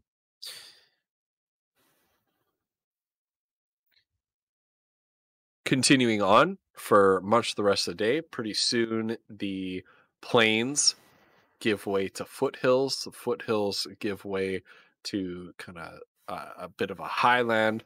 Highland gives way to mountains.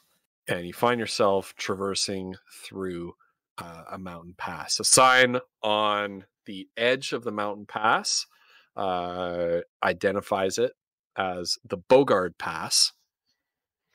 There's another smaller sign underneath that larger sign identifying the Bogard Pass, and it reads It reads, "Here lie many who gave their lives in defense of the southern realms from the goblin invasion, including the king and crown princess of Cormantia."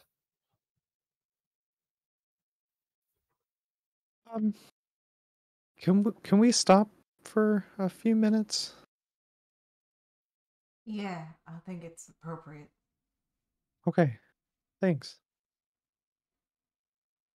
Boodle's just gonna take a couple minutes and As is think, Kiona. contemplate.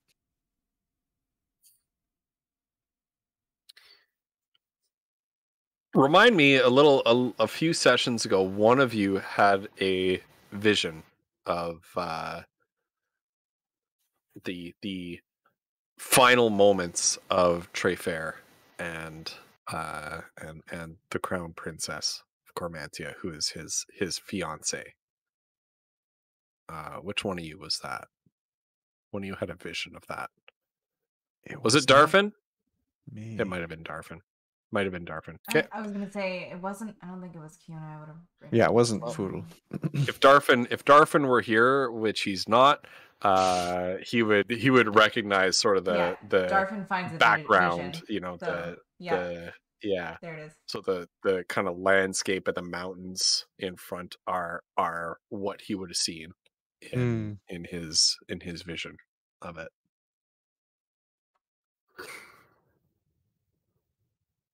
After a few solemn minutes, Foodle will sort of quietly get back up on Doodle, ready to go.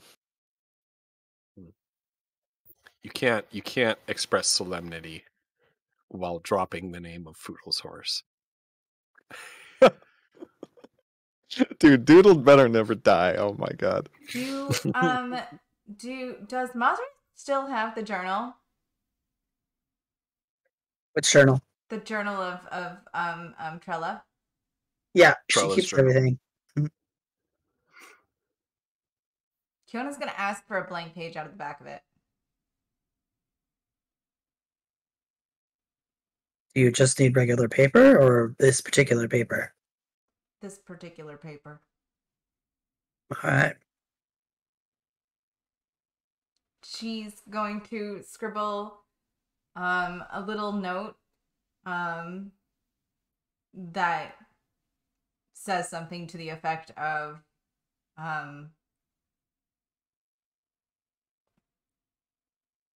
we're grateful for your sacrifice,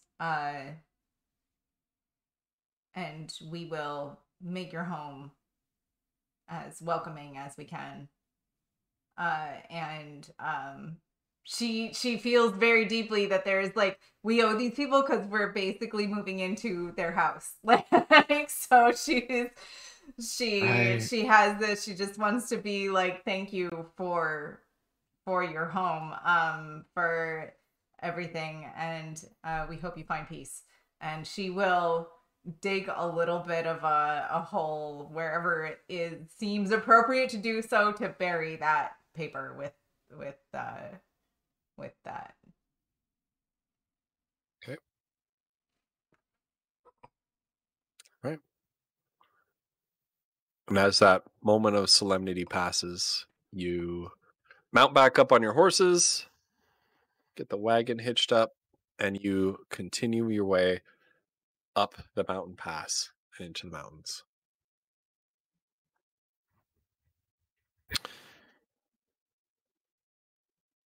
The mountain pass is winding, treacherous, often sort of jackknifing back onto itself. There are a few hairpin turns. There are moments where you have to stop and actually kind of shift the wagon by hand in order to get it around the corner. And before long, the ascent stops, levels out, and you begin to descend down,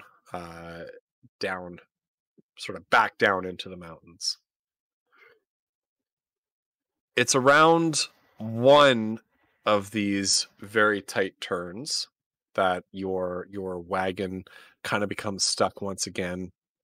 You dismount your horses and begin to kind of shift the wagon around. When you hear drums echoing on the cliffs above you.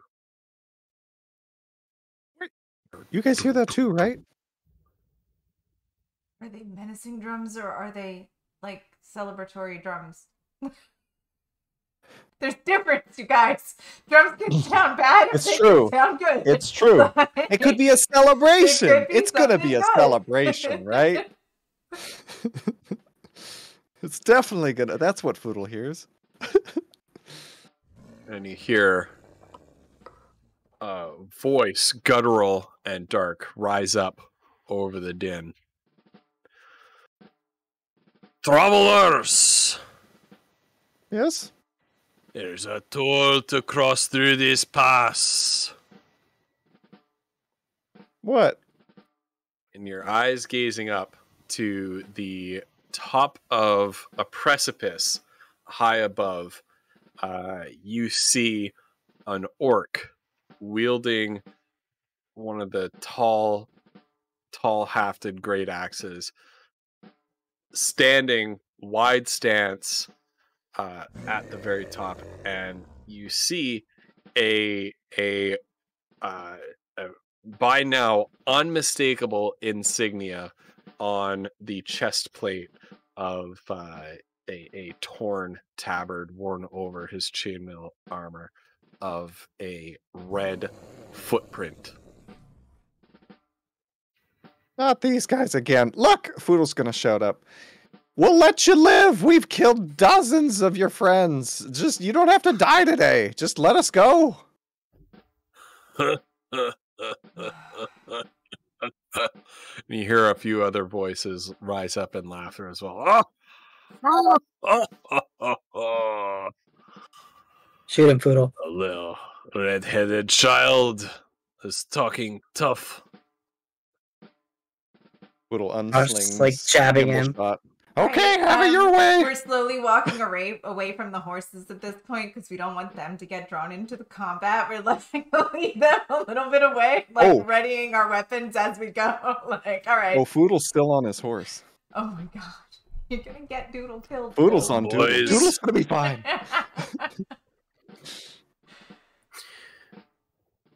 You know what the master would like? Take him alive if you can. But it looks like these ones are going to put up a fight. I'm going to transfer you over to our My map. God. There we are. Look, I gave him a chance. Oh my god, maybe we should just run. What the fuck? Wait, what's the see- toll? Oh I've my changed God, my wait. mind. How much money is it? What? Oh god. What is Foodle, this? Right. that's some good eating on these orcs. Come on. Yeah? There's a Oh whole good. dozen of them. There are 3 of us. There's a dozen of them. What the fuck is this? Okay, Foodle definitely got off his horse and shooted into the back. I can't get anywhere. Yeah, that's what I'm saying. We let them. Look, I didn't realize it was a tiny. I guess that makes sense because we're like on a mountain pass. Right, right. Yeah, and they have way high advantage on us. Oh my god. Oh god. Look, I didn't see the battle map. I didn't see how many guys there were before Poodle sent that so shit. there's 3 guys up a cliff. There's a couple of guys. Are the rest of them on the ground? Is that there's just 3 guys up? Yeah. So you see these 3 up on the cliff, with the orc leader up there, and there are a number of other Bloodfoot orcs arrayed on the ground below you, and you've also got these massive creatures, ogres, that appear to be sort of shambling about in a daze. It looks like they're somehow magically enthralled by these orcs. I would like to invite everybody to roll initiative. Oh god. Alright, here's my fake initiative. This works for Kiona. Oh, that's a good one too. Oh, wait. Come back.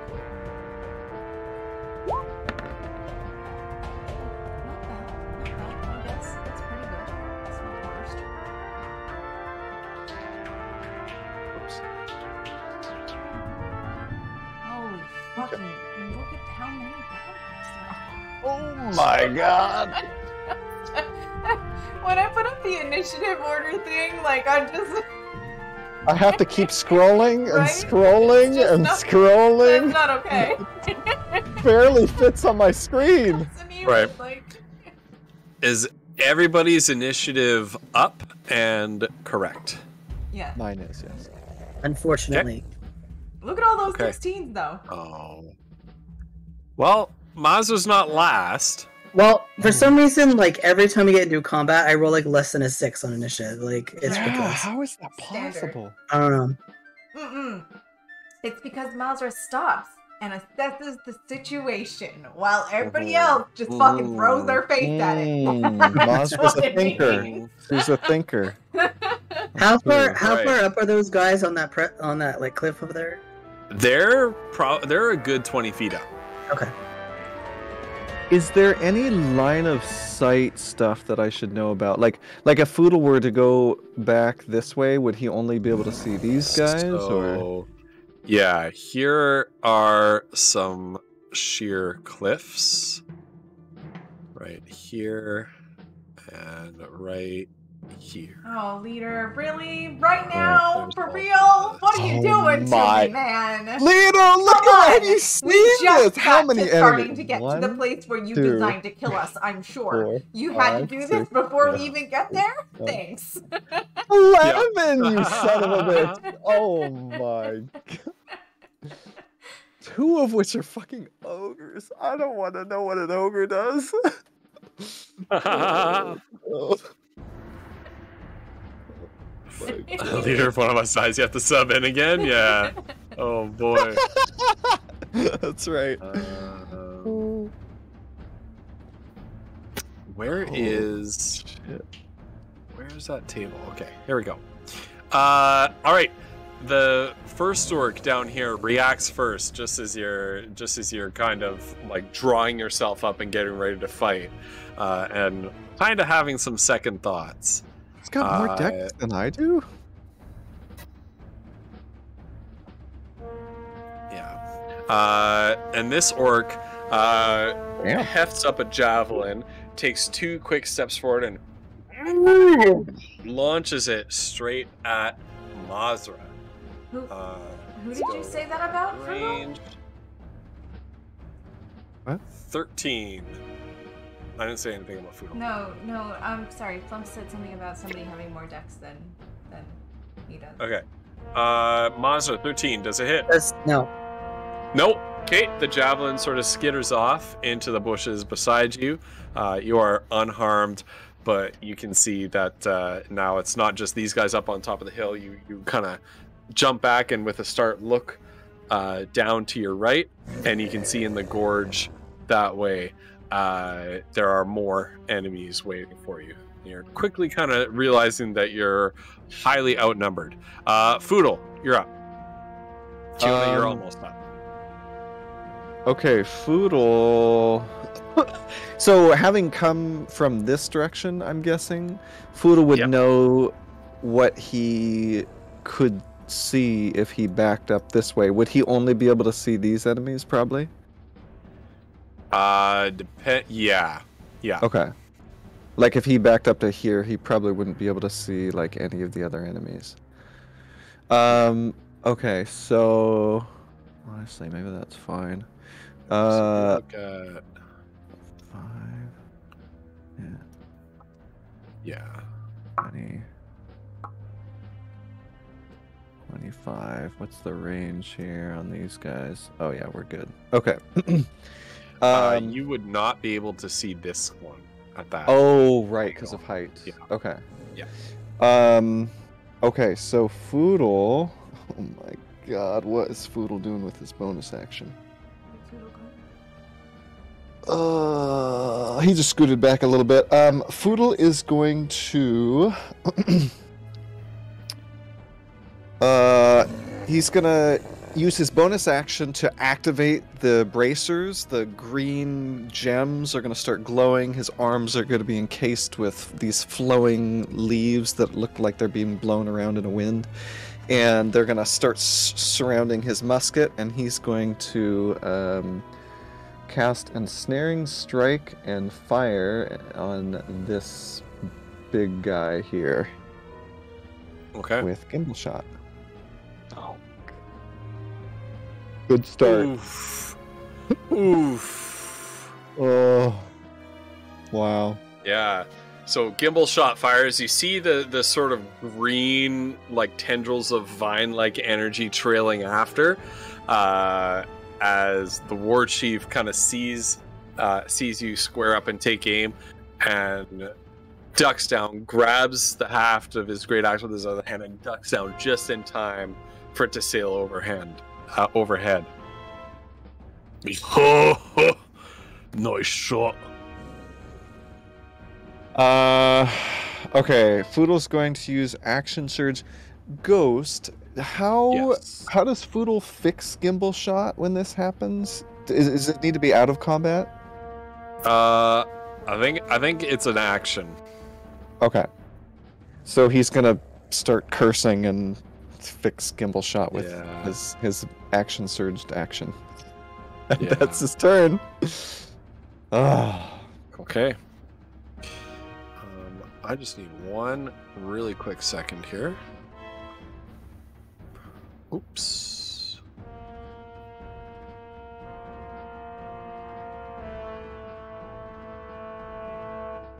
Sounds Okay. like Mario boss music. Yeah.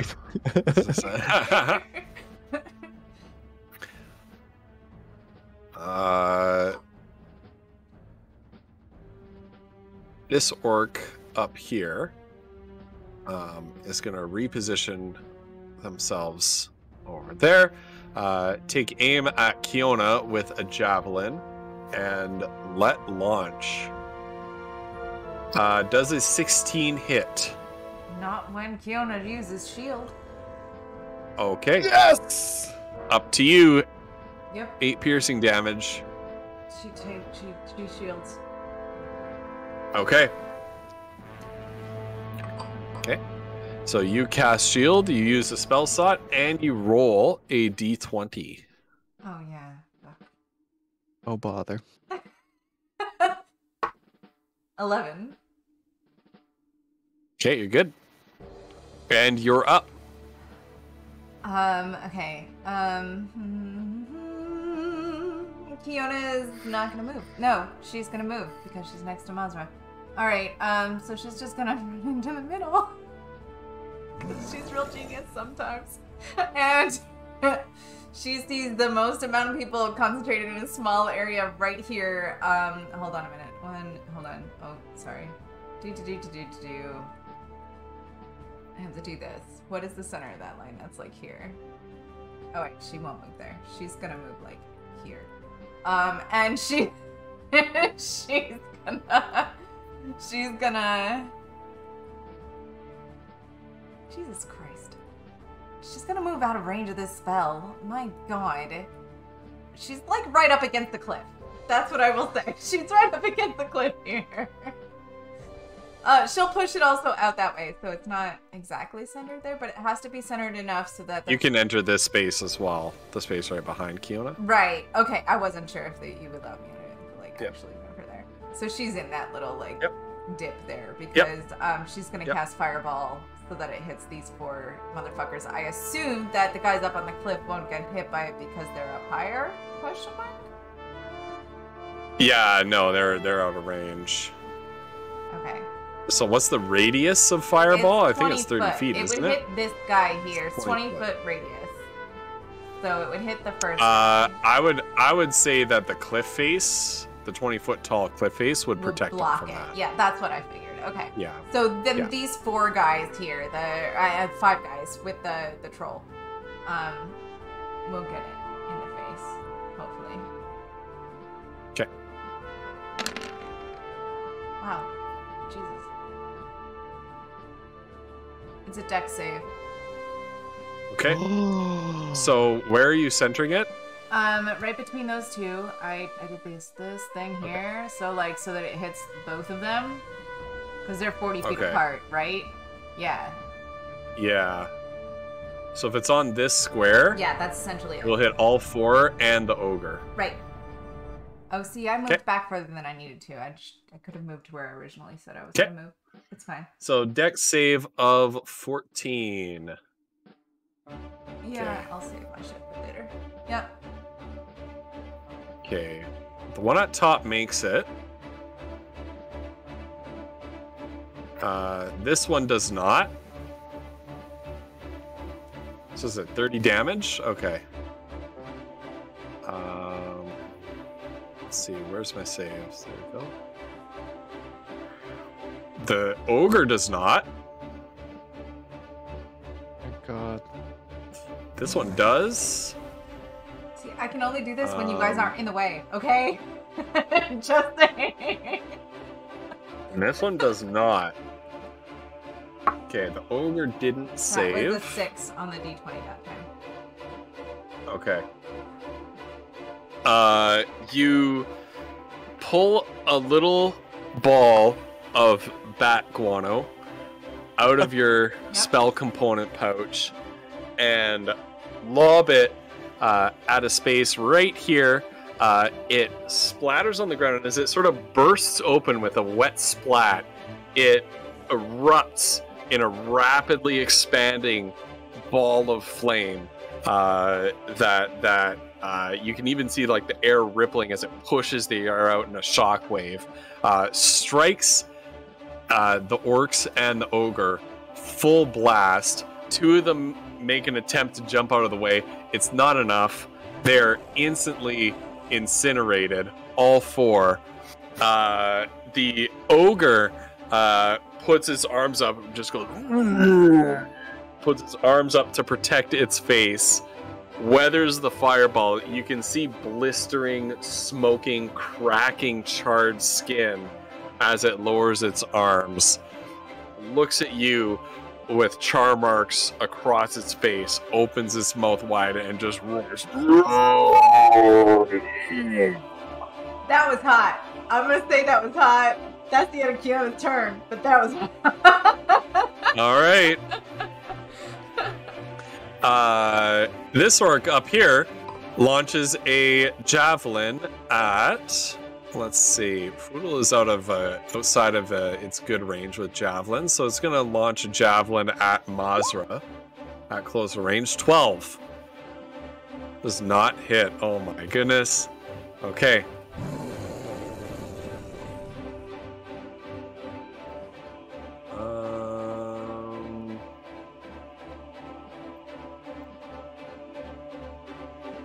The war chief is going to also launch a javelin at Mazra. Oh, fails. Good. These ones are tough. He kind of just does a little fire and forget, lobs a javelin down a little bit clumsily, moves down here, throws a rope down the edge of the cliff, and drops down to personally enter the fray. This ogre. Let me just pull up. I have my monster manual open here. There we go.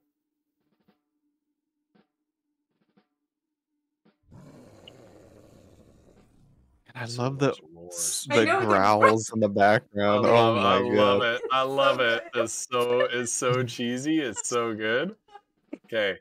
Terrifying. This ogre moves 5, 10, 15, 20, 25, 30, 35, 40. And it's going to charge. It's going to sprint. 45, 50, 55, 60, and come within range of Kiona, but can't do anything. So Kiona, you just see this into giant range. ogre.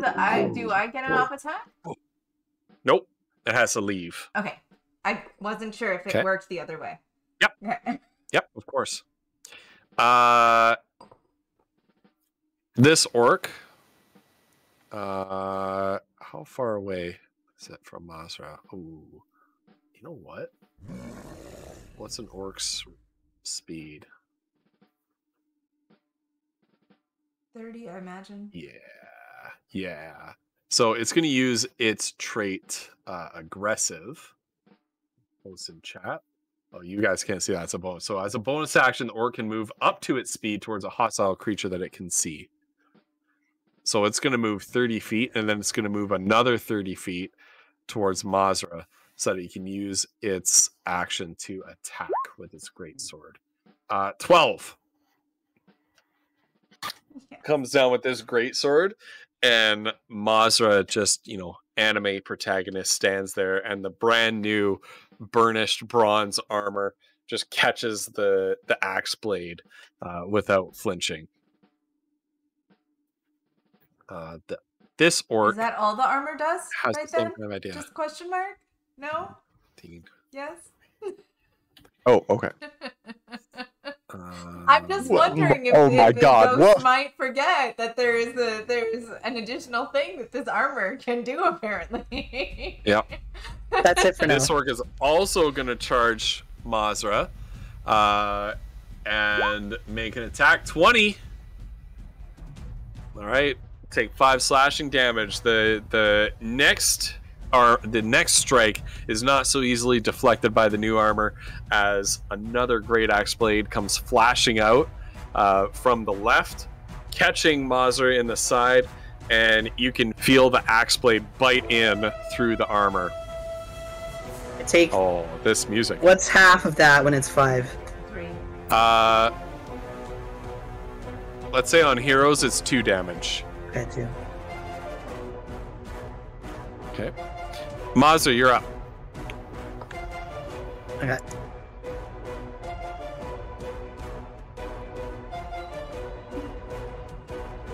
Yeah, she's just gonna stab this guy in front of her. Yep. Sorry, I'm looking for my sheet.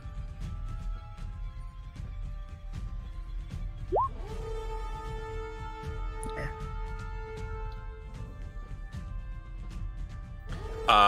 10 does not hit. Okay, so she'll just try again with her other one. Oh shoot! I wasn't supposed to roll that with the pluses on there. Oh. I think that's -3.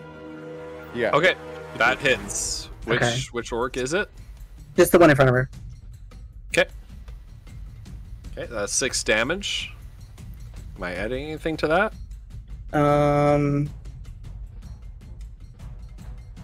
Yeah, maybe she'll use one of her smites on it. Okay. So that is, let's see, 2d8. Smote, son. This music is more like it. When I picked the soundtrack for this fight, this is what I was expecting. It was pretty chill before. This is better. Yeah, I like Well, this. it has to get more exciting through the fight as it goes. Yeah. Yeah. As we So, realize the as you- shitstorm we're in. Yeah. As you stab this orc, you kind of inverse hold the knife, plunge it deep into this one's shoulder. It blocks the first one. Second one plunges deep into this orc's shoulder. And these Bloodfoot are all hyped up on whatever it is they're hyped up on. It just sinks in. He looks down. He looks back at you. You think that little pig sticker is gonna do it for me? And then as you channel the divine energy of the flame spirits through the blade, it just shunts this red hot energy through, and you can see the glow inside the orc's flesh beneath its clothes, and it just goes and it howls in agony as it's burnt from the inside out and drops down a smoking heap on the ground. That orc is dead. Yeah. My She'll just kind of glance at the other one and says, "I'll send you all back to Grumsh." Yeah. Ooh. Ooh. All right. Anything else? No.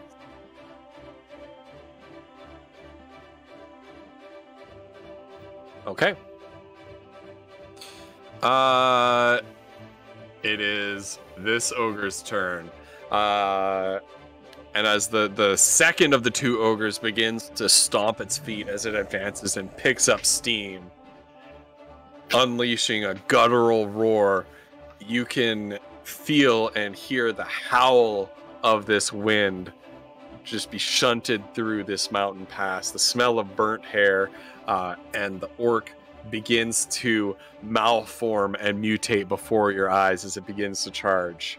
We're going to roll a couple D100s.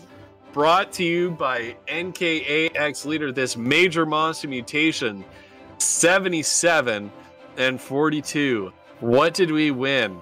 77. The arms and legs of the enemy elongate and their neck starts to stretch out. The creature gains a jumping speed of 30 feet and they make a leaping strike. Oh no! It's one. No, they don't. 42. No. Yeah. 42, and the saliva as it's roaring begins to pour out of its mouth. It turns a horrid green and it begins to give off a terrible odor, overriding even the stench, foul stench of this wind as it charges towards you. Bite attacks now deal 1d6 poison damage on top of the piercing damage. Leader, Bo made a table on which the mutations are now rolled on to see how the monsters mutate, and it's amazing and awesome because Bo is awesome.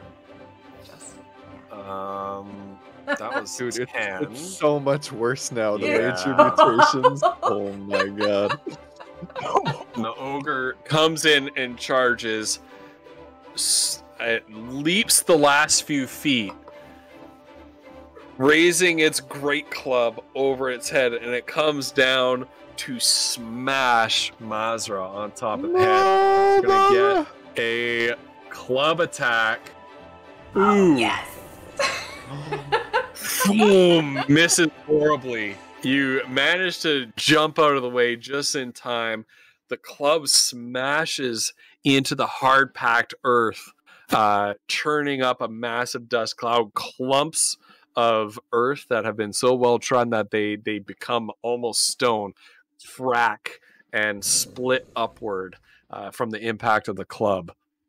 And Kiona gasps, but continues on looking at the guy that's in front of her.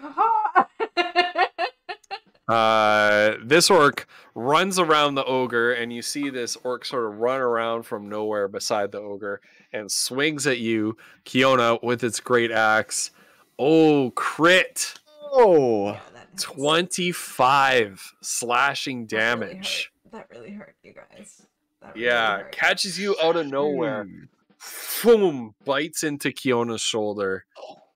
Blood spraying out, piercing through her armor. Foodle, you're up. I don't know if my thing is changing because I can't see anymore. Yeah, okay. Foodle is it going better be. I went through all of your sheets and very carefully reset all of the tokens. There should be only one sheet now. Yeah. There is only one sheet. I deleted the other one. Okay. Oh, nice. But it was how the sheet was interacting with the token was wonky. So I scrapped it all and I started from scratch. Thank you. And I hope it works. Foodle, you're up. 37. Oy, oy, oy. Okay, Foodle is going to... Good lord. What do I do here? He's going to finish repairing Gimbal Shot. Frick me. What a turn one. And he's going to... No. He's going to fire Gimbal Shot at... I'm gonna give you advantage. Yeah, he's gonna fire Gimbal Shot at this ogre that just ran up to Mazra. Yep. Let's see what we got here.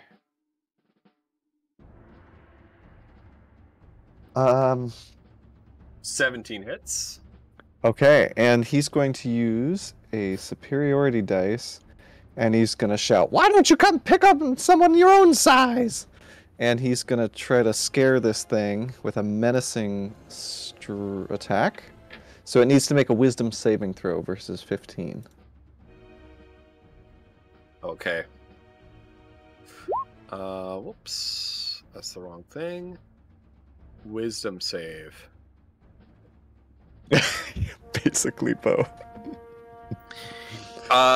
It recoils a bit, and you can see something flashing in its dull, almost lifeless, beady eyes. But that flash of recognition, or that flash of feeling something, reacting to your taunt, washes away in a moment. You get the feeling that whatever magic is enthralling them to do the Bloodfoot's bidding is having the side effect of blocking this. Ah, okay. So Floodle's going to run 5, 10, 15, 20... You get your damage, of course. 25. He's going to say, "Let's get him, Mazra." And that's his turn. Okay. Oh, wait. Right. Sorry. Yeah. One other thing happens. I forgot that Yeah. Floodle had cast Ensnaring Strike. So, this guy makes a strength save at advantage. Which one? The guy that I shot. The ogre? Yeah, the ogre. Okay. I don't Save forget. strength at advantage is 14. Yeah. Okay. Oh, nice. So you had to beat a 13, so you're good. Okay. So nothing happens.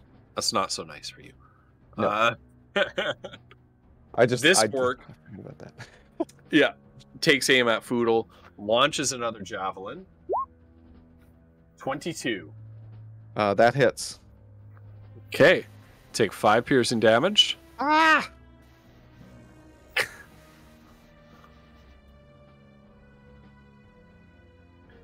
Right. Kiona, you're up.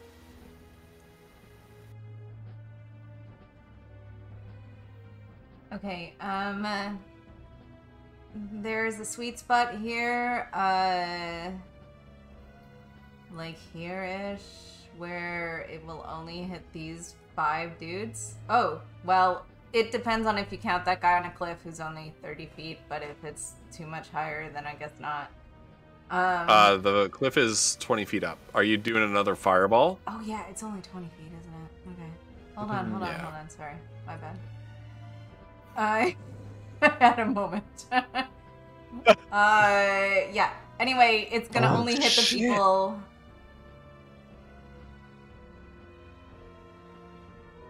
It could. No way. Oh, I guess it's not. But she's gonna do another fireball. Yep, there. That's what she's doing. Okay. Yep. So it's gonna hit who? All the people on the ground, the 2 that are in front of us, the 2 to the front of front of Fiona, Can you the just 2 put that like are- an X on the square that it's centered on? I don't know. Sorry. This right here. This Yeah, one right here. That one. right here. Yeah. Okay. Yeah, Okay. nice. So it hits everybody who's on the ground. That's yes. Okay. Yeah. Fireball, yes. It is another dex save. Fireball. Hits for 23 this time. Where are my saves? 5 enemies. Holy. Okay, Listen, let's if I do- can take out even 2 of them, that would be worth it. One of them would be worth it, really, honestly. Oh, yeah, Take out an absolutely. enemy. Yes. So, Boodle's had 2 So glad. actions, well, 3 Oh. actions, and hasn't killed anybody. Ow! What, like a This nat 1? ogre rolled a total of 0 on its next save.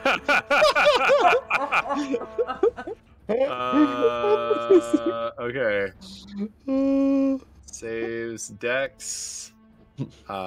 This one saves, so there we go. This one fails and instantly dies. Yes. This one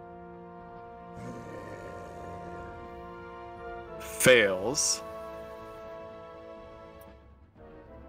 and is looking quite hurt. Another fireball erupts in the center of the battlefield, engulfing the enemies. Two of the orcs are thrown away. You hear the Wilhelm scream. Oh! I can't do the Wilhelm scream. And they hit the ground with a thud, smoking burnt corpses. The war chief back here manages to make it safe, manages to kind of draw its shield around and protect itself from the brunt of the force. But as it lowers its shield, you can see over the rim of the shield, so his eyebrows are singed off, face is blackened with soot, and it emits a low growl. Bo, how dare you? And Kiona will look at the ones that are in close proximity to her like, fuck you, bring it.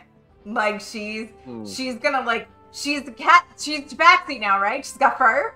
She's gonna do that thing where she, like, puffs the fur up and, like... Oh, yeah. She's gonna hiss at them. Nice. Right.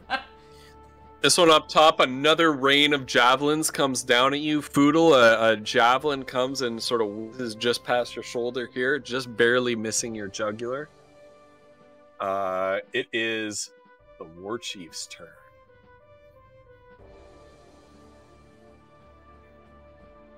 All right. And the war chief utters a massive bellow, uses its ability Battle Cry. Each creature of the war chief's choice that is within 30 feet of it that can hear it and is not already affected by Battle Cry gain advantage on attack rolls until the start of the war chief's next turn. The war chief can then make an attack as a bonus action. So it utters a massive battle cry, affecting all of the creatures. They all get advantage on their attacks until next turn. Yeah. No, hold on. No, because the two in front of Kiona are not 30 feet from it. They are 35 feet from it. Oh, shoot. You're right. So, Oh, shit! Okay, well, what he does then is he moves there and then battle cries. Oh. Damn it.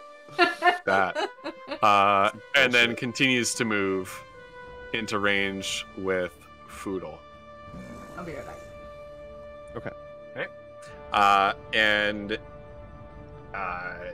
he is going to make a multi-attack on Foodle. Good. 2 quick swings.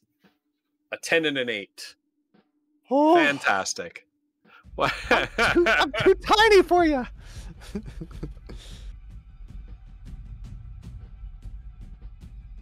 I got so lucky there. Look at that damage. Ugh. Okay.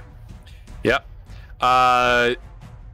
The ogre down here reaches his club back and slams it down on Kiona. Rolling. Oh God. I hope she doesn't have Bluetooth headphones. If you're listening, you take 13 bludgeoning damage. Yes. Oh, I think she's down. She's down, I think. Wait, Is she really? down? And she has 12 hit points Yeah, left. 12. She has 12, so that's it. She's down. No. I think she doesn't anymore. Yep. Okay, we'll let her know. Mazza, you're up. You see the club come smashing down, and when the club comes back up, Kiona is not moving.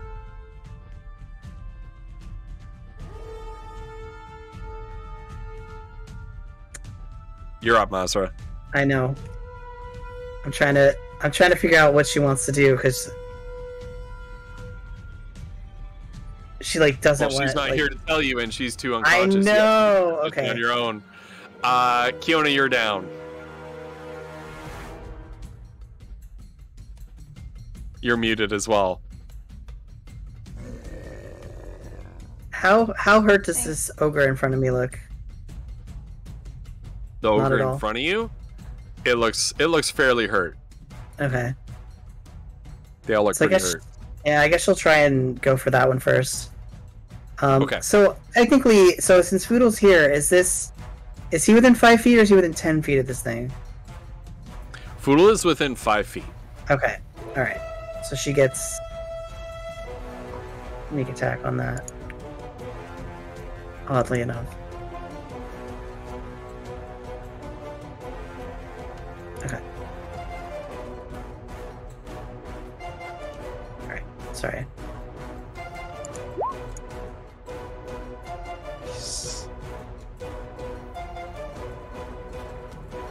Okay. Okay. 20. It's the ogre, right? 23 Yes. hits. And then she 36. Eh. Not my best. That's okay. Oof. Ooh, Not your fault. that's an oof of a sneak attack. Yeah. It I'm happens sorry. sometimes. All right. Is that your turn?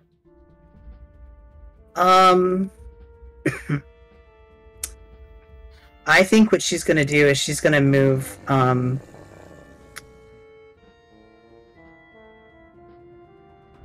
she's gonna, well, that won't put her flanking from Foodle, so because it's like up. Can she move like here, Where's here? Yep. or is that okay? No, she No, can move okay. here. All right. She'll try to move there then, and then since she just moved regularly, I think she'll try and stab again as her bonus action. So, just the moment. No, she misses. Ah. Nope. Yeah, you're so distracted. So when the ogre smashes down and turns to engage with Foodle, it exposes it's like an armpit to you as it raises up. You see your opportunity to put a quick stab in its armpit. It buckles and green ichor sort of dribbling out of its mouth and sizzling as it hits the floor as it does so. You sneak around. You get a good shot as you're sneaking around of Kiona's motionless body, laying probably broken, probably a few broken bones in need of a healing spell at the very least on the ground, and you're seeing the ogre raise its club again to smash down on her body one more time, and you move around behind, try to refocus, make an attack. But your aim is off. It just plinks off of this thing's very hardened hide. The ogre by you, Mazra, turns around and tries to give a backhanded swing around at you. It gets advantage on its attacks. Oh my goodness. These are really bad rolls. These are really bad rolls. It gets +6 on these attack rolls, by the way.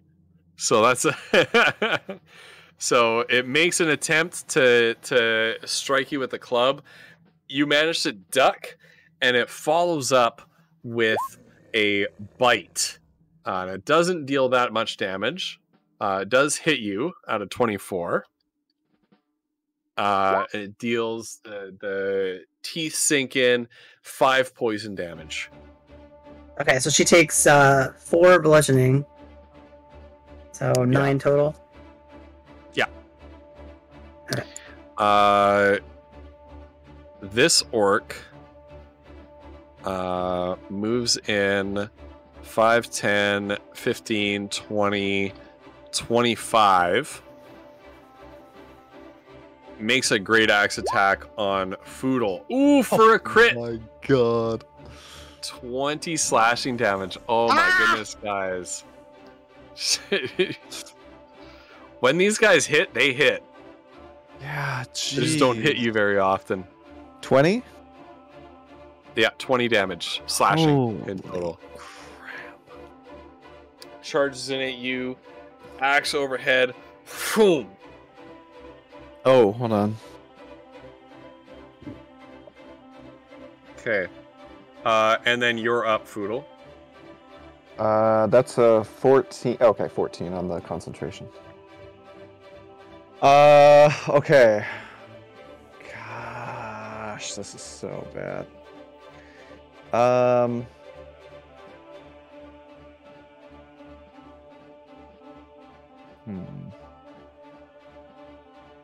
Okay, Foodle's going to catch Gimbal Shot out of the air, and man, he's going to bonus action. Man, that sucks because he should have done it at first. He's going to bonus action drink a potion of speed. Oh, okay. So he is now hasted. And he is going to fire Gimbal Shot at this ogre right in front of him. Okay. Oh, man. Please. Oh, there we go. There we go. The crack of the musket rings out across the mountain pass as the musket ball, it's turned its back to you as it's trying to backhand Mazra. The musket ball drills right into its skull, right behind the ear. And Mazra, you see it come out of its opposite eye on the other side. And the ogre jerks as it recoils away from you, blood dripping down the side of its face, green ichor out its mouth, and it slumps over dead.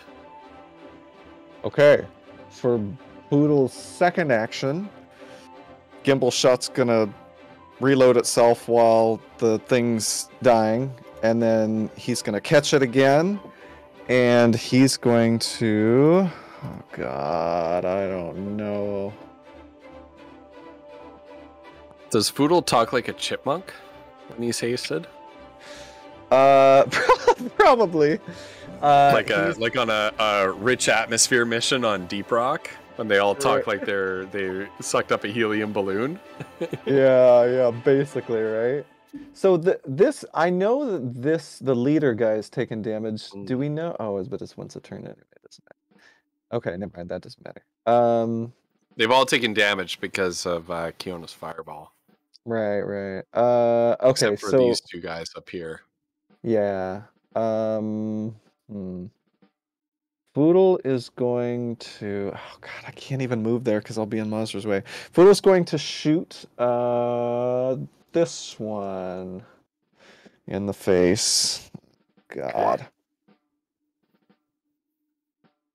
That's a hit. Yeah. Okay. And as you shoot, throw Gimbal Shot up in the air, reloads, lands, you turn around, right at point blank range, under the chin. Almost the close range musket blast does more damage than the ball itself, and basically blows the jaw right off of this orc, and he falls down dead as well.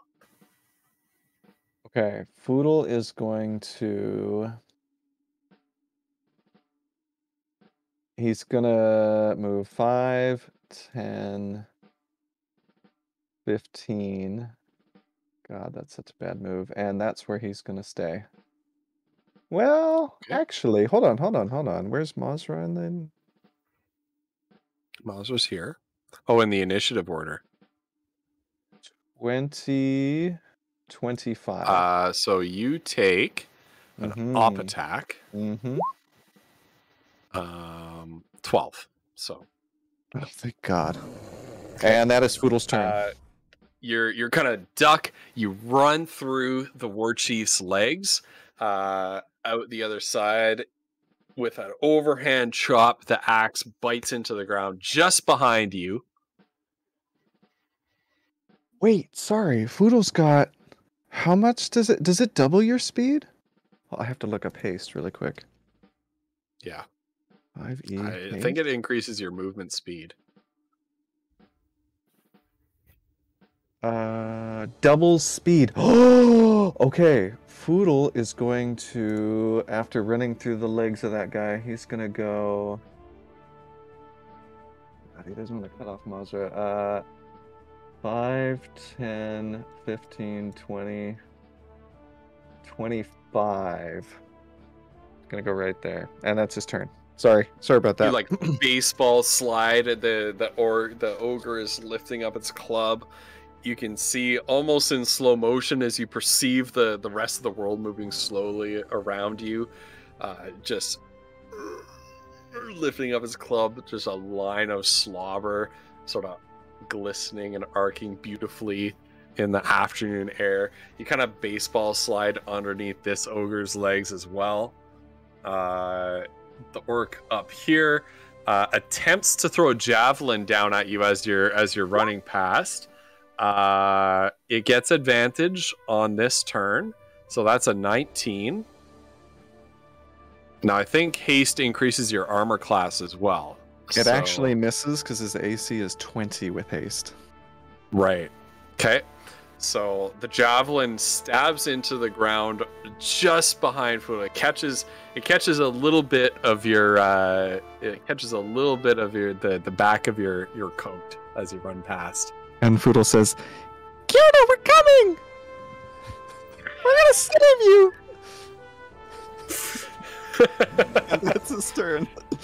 Kiona, make your death save. I know you can hear me, and I've given you advantage on your death save. No, I have it. Oh, thank God. All right, you succeed.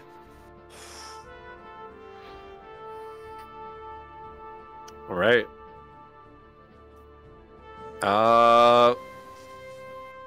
The orc up here makes a javelin attack on Mazra. Another javelin rains down from above. A 12 does not hit. Is the start of the war chief's next turn, so none of the enemies get their advantage. The orc war chief glares under his legs as Foodle just darts underneath, looks up, grimaces and growls at Mazra, charges, makes 2 quick axe attacks in quick succession. Oh! They're both ones. Oh, wait! Oh my God! Thank you! Oh my goodness, the epic music cuts in. 1 axe attack, another horizontal one. Mazra's just dancing around this. The ogre is going to make a graded axe attack on Kiona. Ignoring Foodle for the time being, boom! Hits Kiona. That's an automatic death save that you fail. And it's going to turn around and glare at Foodle and just roar at him. Mazra, you're up. Oh, that's 2 failed death saves. Yeah, it's an auto. Oh, you're 1 away. You're 1 away. Mazra, you're up. Okay, Phil, you gotta do this your next turn. Okay. I was taking space for you, but if you can't, I understand. I'm trying to, let's see. Foodle's quick, he can do it. I know.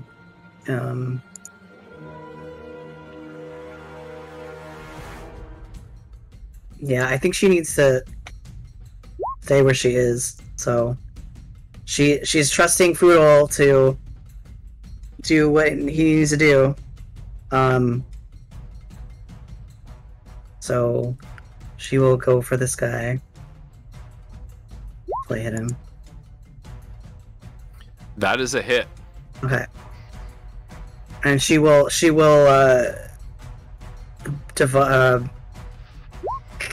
you know what I'm talking about. The word Divine Smite. Great. Yeah. Great. Oh my god. Sorry. Oh, 2 8s! Oh!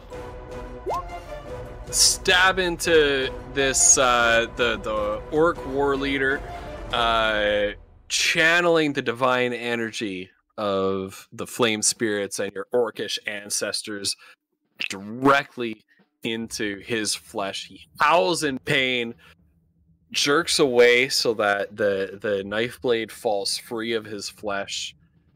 That looks like it hurt quite a bit, but he's still got a lot of fight left in him. All right. Move action, bonus action. Bonus action, she will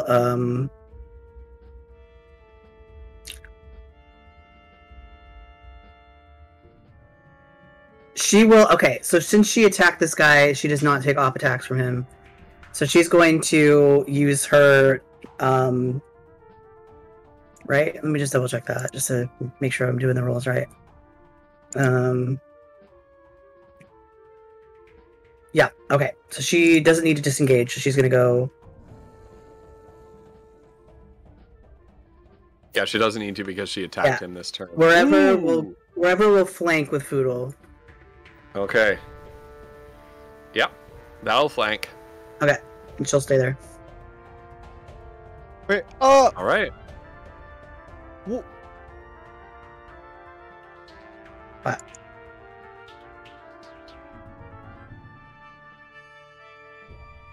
Okay.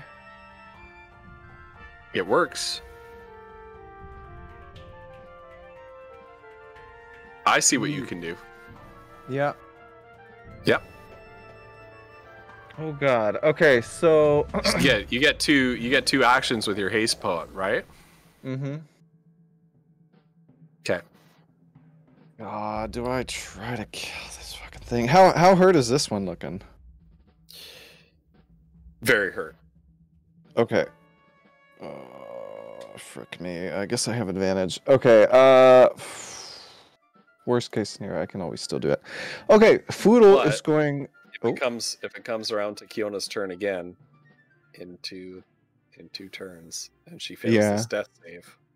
No, regardless of what happens with this shot, Foodle's going to bring her back. So, Foodle's going to fire Gimbal shot at this thing, assuming he has advantage. Right? We've established that. Yes, he has advantage. Okay. Yeah. Okay, and just to be safe, he's going to use a superiority dice to add a little bit more damage and try to knock it on his ass, because I'm not taking any chances. Wow. That was a chance that did not need to be taken. I know the fight is still going, but tell us what you do to this thing. Boodle is going to, as menacingly as he can, say, "You're gonna pay for what you did to Kiona!" and blast this thing straight in the leg, and it's gonna like topple over away from Kiona, because that's the leg he targeted, and just smash all the rocks and trees.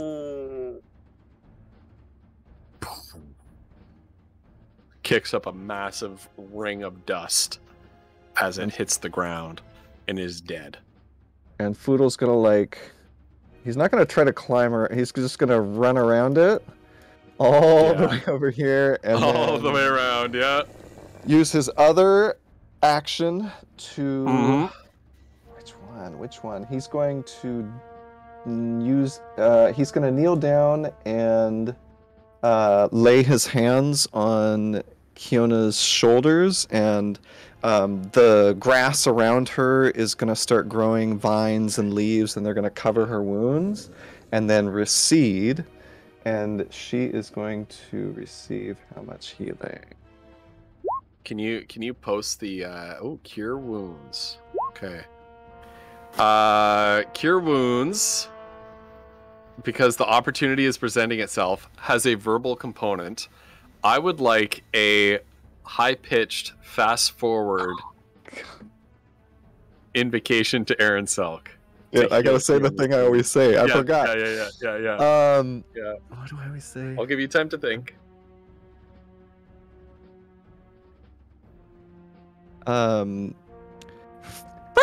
earth we come, from the earth we're healed. That's his freaking stick. That's what he says, and Kiona comes to, I guess. Cauliflumps, do you remember when we did the intoxicated charity with Victoria the first time, and Dylan had that gingerbread man voice? This sounds like the gingerbread man voice. It is. Oh my god, it is. All right, Poodle, is that your turn? Kiona, you are back. Yeah, you know what? Foodle might have some more movement. 5, 10, 15, 20, 25, 30, 35, 40, 45, 50. That is Foodle's turn. Okay. The orc up here sees that it's time to enter the fray properly and climbs... Oh, he doesn't compress himself like a hamburger. He climbs down the rope that the war leader dropped down. And then lobs a javelin at Foodle as he's running back and charging the leader. 23?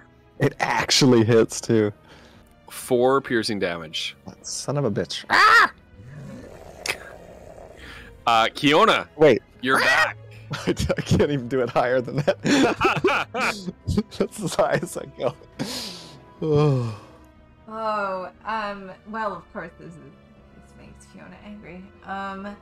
Is there a moment in time where I can, make all 3 of these guys get hit and not Boodle in a well-placed fireball partway up the cliff side? Where was this guy at the start of that turn? He was, like, up on the top of the cliff by, like... He was, like, here, right? I don't know.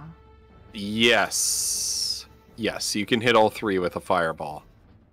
If you place it, like, right here. It'll hit him? Yeah. Yeah, it'll hit him, yeah. If Well, hit no. there. No, it won't. No, you won't be able to hit all 3. No, you'll be able to hit these 2. Okay. I can do 2 of them. Yeah. All right, Yeah. then I'm going to actually do Scorching Ray at level 3. And I'm going to hit one until it's dead and then go for the next one. And the next one as per... Okay, well, who are you targeting first? The dude guy that's closest to Foodle, so the chief guy. The chief? Okay. Yeah.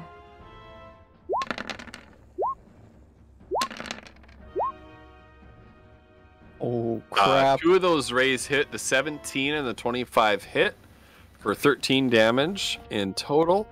You throw out your arm. Blood still running down from a cut on your forehead. You're kind of squinting through the blood. You fire 4 scorching rays. 2 of them hit the war leader square in the chest. He staggers back. And okay, move action, bonus action. She's gonna bonus action refill a 3rd level spell slot with her Okay. points.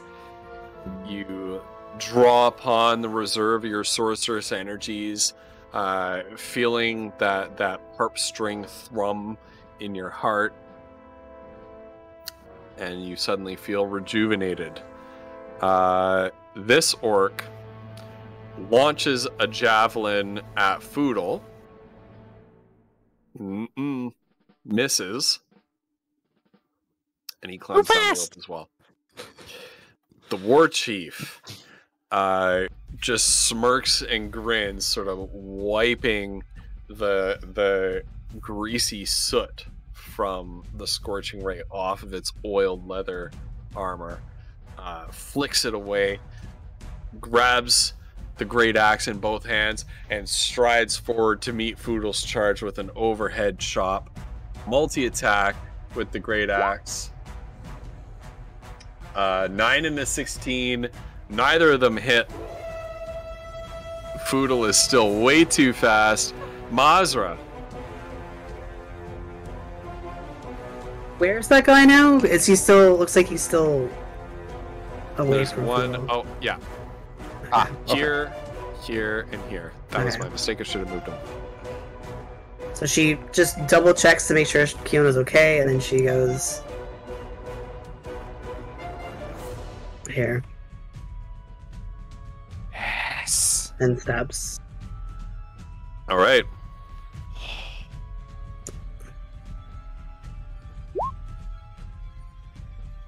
Okay, 17 hits. Okay. And then she'll just try and stab him again. Oh wait, do you get any sneak attack? Oh yeah, I do. Sorry. He wasn't expecting it. Yeah, sorry. Yes.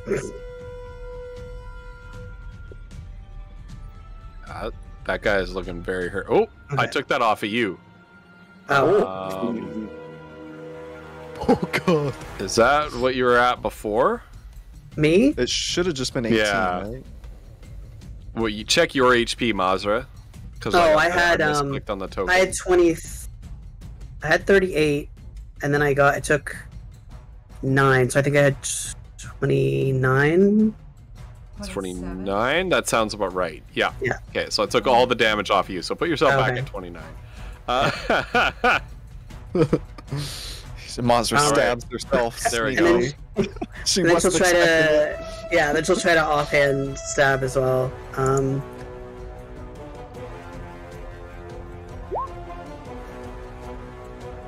Nice. Yeah, that's a hit. And that's it for her. Okay. All right, this guy is starting to look very hurt. Foodle, you're up. What did I tell you at the start of this? Foodle's gonna catch gimbal shot and fire at this guy's fucking face. Oh. At advantage. Advantage hits. You're lucky you had advantage. Mm-hmm.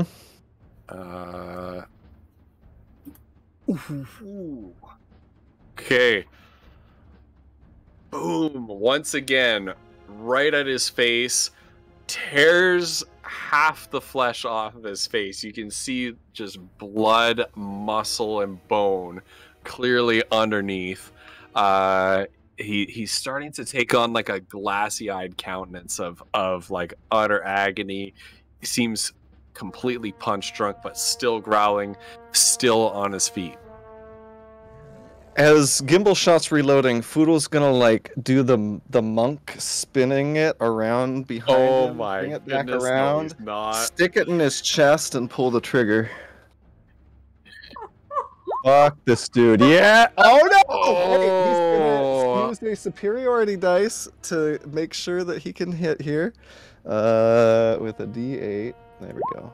Okay, so that would be a 20 to hit. That's hot. A dirty 20. Give us some narration. So he does that, sticks it into his chest, and said, "You can't say. Oh wait, you can't say I didn't warn you." And pulls the trigger.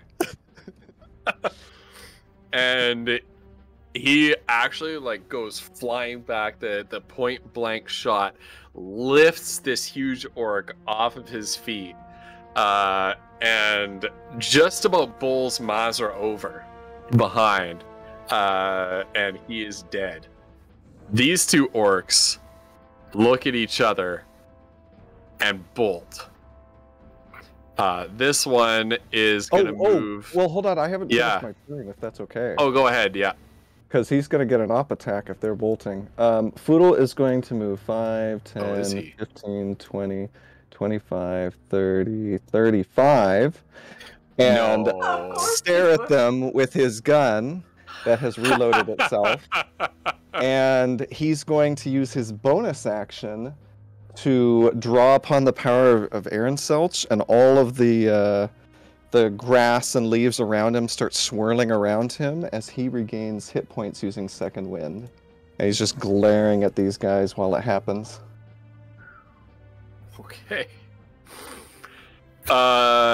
These orcs can see that there's only one way out of this. And so this one is going to move to flank Foodle and make a great axe attack against him. At advantage, that's a 19. Foodle just sort of dodges out of the way as he hears it coming. God. Kiona, you're up. You don't fucking kill Kiona. I'm so sick of Kiona going down every damn fight. Fuck these bastards. Fiona's very flattered about how much you apparently love. All right. She's gonna move, and she's going to use again her Scorching Ray, because that is, and actually level 3. She's gonna go first 2 at the front guys, and then 1 at the back guy. First 2 at the front. So this is the front guy? Yeah. Okay. First one misses. Second one hits. And then the one in the back, that one hits as well. The one in the back looks like it took it quite a bit harder, and he's looking quite hurt. I wish I had a good bonus action thing to do, but I don't. She's gonna stay where she is. That's her turn. Okay. That's your turn? Yeah. Okay. This one. Oh my goodness. This one kind of just lobs a great axe attack in panic at Foodle, rolls a 1. The axe bites into the ground so deeply that it can't. The orc is trying to. Come on, damn you! Trying to pull the axe out. It's not going anywhere. Mazra. Foodle's just gonna put 1 foot on the axe and glare at this guy.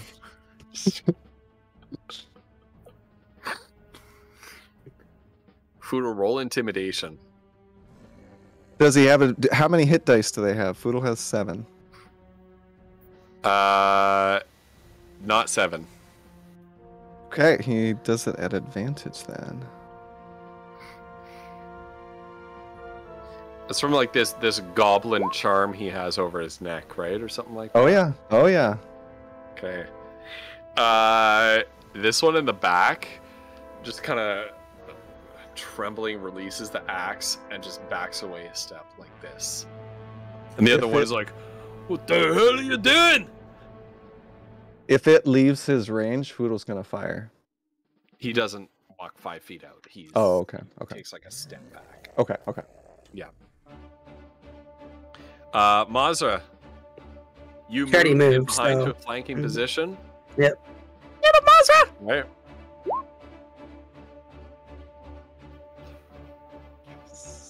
Thank God. 19 hits. He is dead. Yeah, you plunge your dagger into his back just as he's beginning to berate his mate, and just stuck in the back, crumples to the ground, dead. Foodle, the orc in front of you. I surrender! I surrender!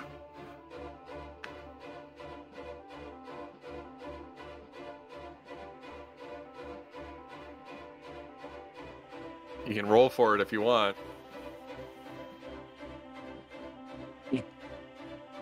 Foodle catches gimbal shot, walks toward this guy, and fires it into his face. I failed that roll.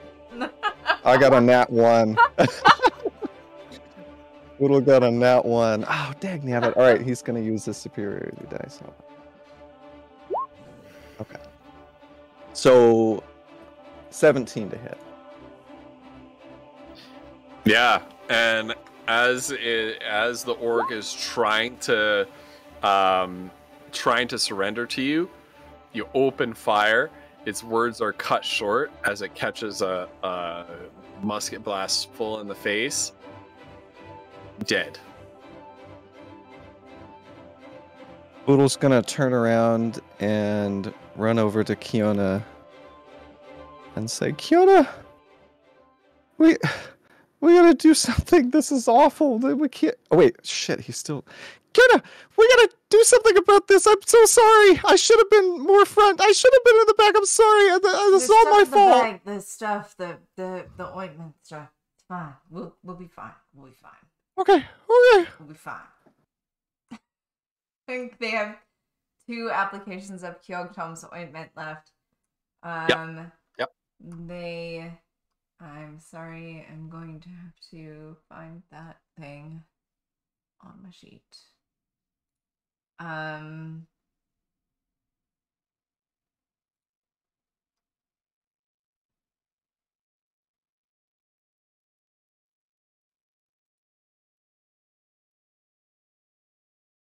1d4 plus 1 doses, blah blah blah. Okay, alright. 2d8 plus 2 hit points. Alright. That'll do. Yeah, for that. Kiona just slaps So some weights Mazra on it, reaches and it's into all the better. bag of holding and Yeah. gets the ointment and Oh, Nice. that's for that's for Yeah. that's for the coffee. That's for the coffee subscribers. That's for the coffee supporters. that bit.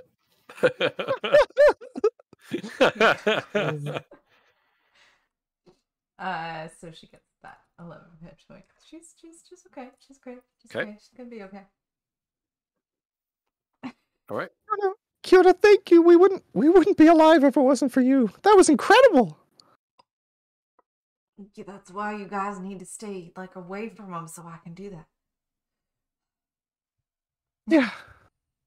Yeah, I guess so. I don't know. It's tough though, cause like I need to be. I don't want you going down again. I gotta be in front of you. You know, I'm getting kind of used to it at this point. I feel like waking up every time is just refreshing. Yeah. She coughs a little bit. Well, I don't know if that's how it's supposed to be. She doesn't feel that actually. She's saying that to try to get Foodle to feel better about it. Kiona beginning to become a little bit like Mike Tyson here, a little like one too many KOs. yeah, really. Oh my god. Okay, well, at the very least, we need to find somewhere safe that we can rest. That's I don't know if this is safe. probably a good idea. Okay. And as Foodle goes to try to get the horses, he's gonna slow, I guess. I don't know.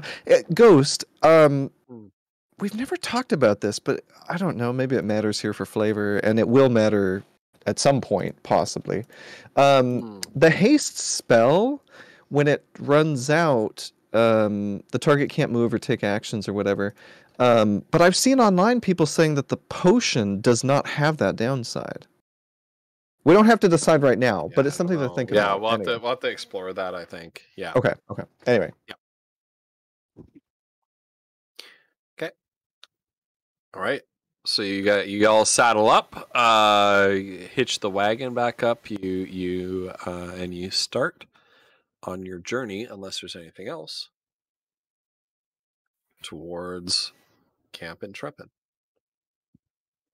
As you trundle down the mountain pass trail, the mountain peaks sort of begin to widen out, and you can see just as you're kind of rounding the bend and exiting the mountains proper and into the foothills on the other side of the mountains, a vast kaleidoscopic sandscape stretching out before you.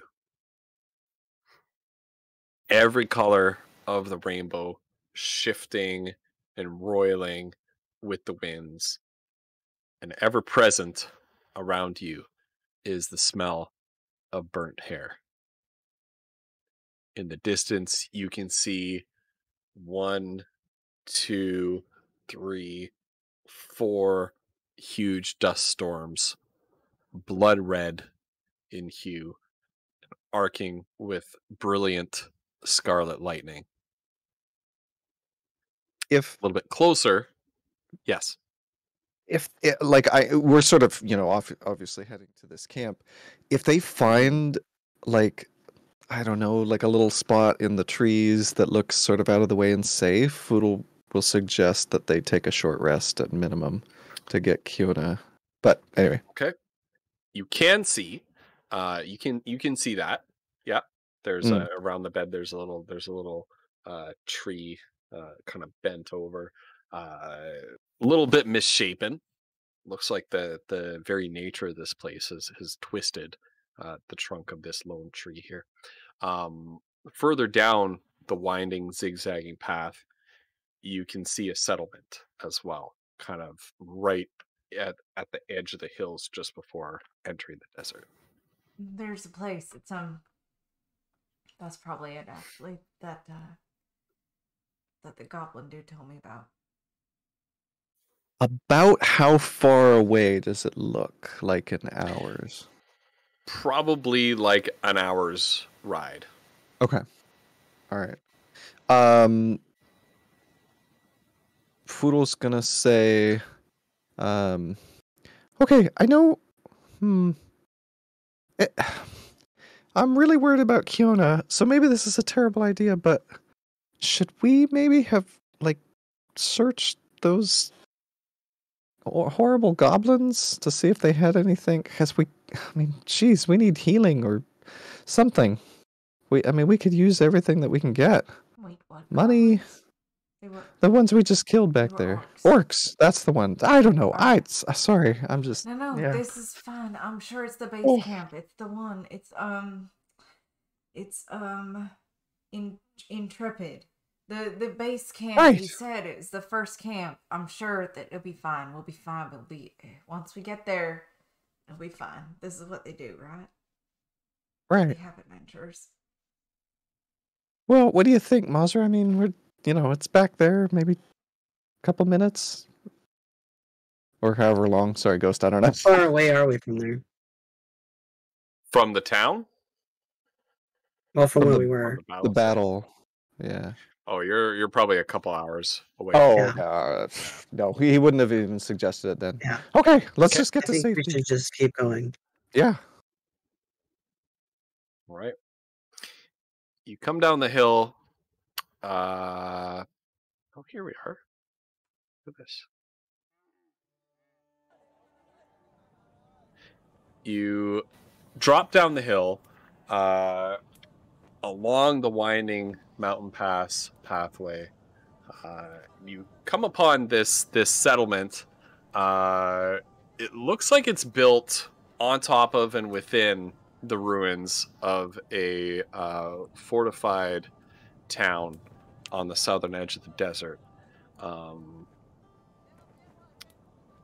There's a sign outside of it that says, it reads Camp Intrepid on a simple piece of scrap wood with paint underneath it. Underneath that sign is another one. It says, Welcome to the fallen kingdom of Amortica.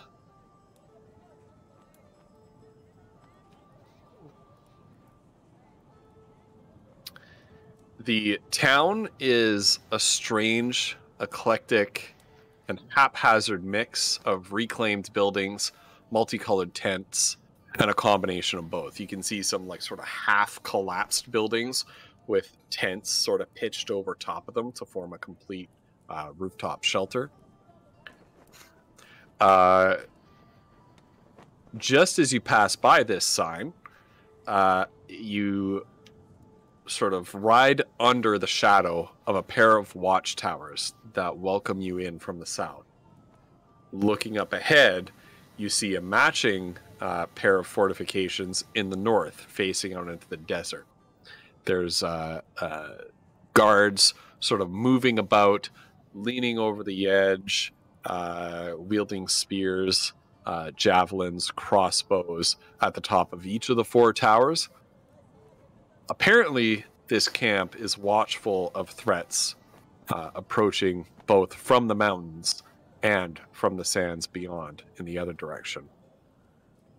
Between the pairs of watchtowers is a makeshift plaza square where merchants from at least a dozen different lands are hawking strange and exotic wares in just about as many different languages. The whole place is awash with activity. Oh, okay. Well, I guess we should find somewhere to stay. Maybe we should find this. What was his name? The guide. Blackford? Iskander Blackford. Yeah. Yeah. I imagine Okay. if we Maybe- said the name, somebody would know where he's at. Okay. Your Foodles. merchants shouting out in common. Sand goggles! Sand goggles to keep the sand out of your eyes. Oceans! Oceans! His potions are funny. Don't take his potions, take mine. They're just, there's a brawl that starts out between two of the merchants. If only Goldrill were here, he'd know. We'll look at that later. We need to find a place to stay, right? Right, yeah, okay. So Foodle's gonna go up to the one who was shouting about goggles and say, "Hi, my name's Foodle." No. Hello, Foodle. Would you like to buy some sand goggles to keep the sand out of your eyes? Yes, do you Walking in the have... desert? Yeah, well, I was gonna say, do you have any... Opens up his cloak and he's just got reams of goggles hanging on a string. Ooh, a gnome-sized one. Yeah, I'll take... Yes, gnome-sized, yes. I'll take that one. Here you go. And Foodle's gonna hand over the something gold. Shoot, hold on, it's on our DMs. 2 gold. 2 gold 2 gold. Okay, perfect. for the goggle. And then Foodle's gonna motion. That will be 5 gold pieces. I had to make them special for gnomes. We don't get many in these parts. Don't believe him, Poodle. It's fine. Just let's... 2. They're probably worth about 2. I feel like I'm being generous with 2. Foodle's like looking at the. They're not well made. Okay, maybe you're right then. Probably not even that much. Yeah. Take it or leave it. No. 3. Look, 2 gold apiece. All 3 of us will get some. What do you say? Well, a man needs to make money to live. I have 16 children at home. How am I going to feed them on 2 gold pieces? Foodle sort of squints his eyes. I'll tell Insight you checks. what, 2 gold pieces and 1 silver. Insight check on the 16 kids. Okay. Oh, that's not great. What is it? Plus 5, 13 total. 13 total. He probably doesn't have 16 children. It's just a silver piece, Poodle. Let's just go. Okay. Okay. And Foodle, I can't even do Foodle's voice. Foodle gives him the 2 gold. Like, it hands him a silver piece in addition to the 2 gold he already gave. And here you go. A pleasure doing business with you, little gnome. Well, we gotta keep your kids fed. Yes, we do. Now, I'm assuming the other ones have already bought theirs. I had a question. Have you heard of or met someone by the name of Blackford? Blackford. Yeah. Iskander Blackford. That's the one. Yeah. Oh. Well. Yes, I suppose I've heard of him. He frequents these parts quite often. Where can we find him? Well, I don't know if he's back from the desert yet, but if he is, you should be able to find him at the Last Chance Inn. That's where I saw his friends from the expedition. All right. Thank you. Last Chance Inn. Okay. If he's alive, he'll be there.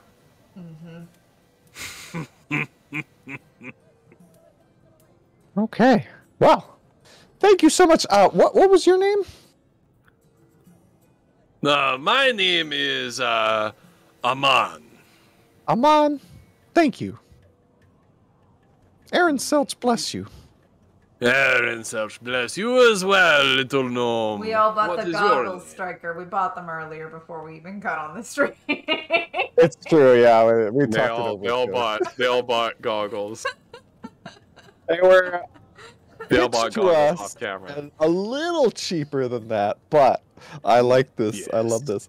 this. So his name is Amon. Amon, thank you for your help. Can you point us in the direction of the Last Chance Inn, or can we just see it from here? I don't freaking know. Oh, yes, it's right over there. So the Last Chance Inn is one of the few buildings left standing fully intact in this settlement. It looks like it was a walled farmhouse, like a fortified, like a semi-fortified farmhouse. Now serving as a sort of way station for travelers. Kind of tucked away outside of the main plaza. There's a little road leading up to it. It's on top of a little hilltop. And you can hear sort of a rowdy and raucous celebration going on in there, even from this distance. All right. Well, thank you so much. Yes, last chance for a pint before you brave the desert, little gnome. Oh, I'm good, but cool. Yeah, well, good luck finding a friend there. Last chance for a pint. Aren't we going to a place that should probably serve pints? Yeah, well, I think that's what he's saying. Because it's like the Last Chance Inn. Anyway, we'll figure it out when we get there. I'm sorry, I'm not super healed. No, I get it. We need to get you some rest. Let's get you some ale, maybe. So we'll start heading our way over that way, unless Right, Monster you start- don't want to do anything. Yep. Okay, you start heading over there. As you approach, you kind of walk through the open gate in the walls, the stone wall of this farmhouse converted into an inn and a pub. You hear this raucous din coming from inside. The sound of a glass smashing. The door throws itself open, and a man and a woman kind of both hurriedly, like sort of hastily rush out, and they're kind of muttering to each other and looking back over their shoulder. Those damn animals, the silver spurs. They're at it again. The desert took them. And they sort of rush past you and out of the Last Chance Inn's property. Did you say silver spurs? You hear. That's what I heard. Okay. Alright, well, let's see what's going on then. And so as you walk in, there's this just absolute gong show of a party happening in there. The poor bartender is looking very like this at the bar. There's all these big burly adventurers. They're smashing tankards together. They're smashing chairs. They're upending tables. There's some fights breaking out over gambling debts. And there's a raucous song being sung, something about the silver spurs will always be spurred on. They think that's particularly clever, by gold and treasure to be found out in the desert, and the sands won't stop them, and blah blah. Hurrah, hurrah! And one of the men stands up, wearily sort of waving on the table, holding up a flagon over his head, and the adventurers start to chant, "Colts, Colts, Colts, Colts, Colts," and friends, noble companions, we've once again braved the desert. I propose a toast first of all to the Spurs, to the Spurs, to fortune, to fortune, to glory, to glory. To our fallen comrade, Iskander Blackfur! And they all just laugh. No! Some of them spit on the floor. Oh my god. He gets down off the table, kind of stumbles a bit, kind of falls, upends a table as he falls. His friends will help him up, pat him on the back. They're all laughing together. Hey, remember when I fell just then? Yeah, that was really funny, boss. Iskander. Huh? Who's that? Of course it's you. You three. Oh, hi, I'm Hell, you Poodle. got, there's an orc, a cat, and a child? Listen, no. Just It does sound like a joke when you put it that way. honestly, I'm not mad about doing this tonight. If you want to meet, let's just. Can we talk in the morning? What do you want to talk about? Oh, plenty, but like clearly you're having a good time, so I don't want to interrupt your good time. I need some rest. We need some rest, and we ain't gonna get nothing done before morning. So why not No rest have another happening. drink? And Kiona will grab somebody's flagon that's like next to her and hope that. Oh. I like your style, little kitty. Yes, to you.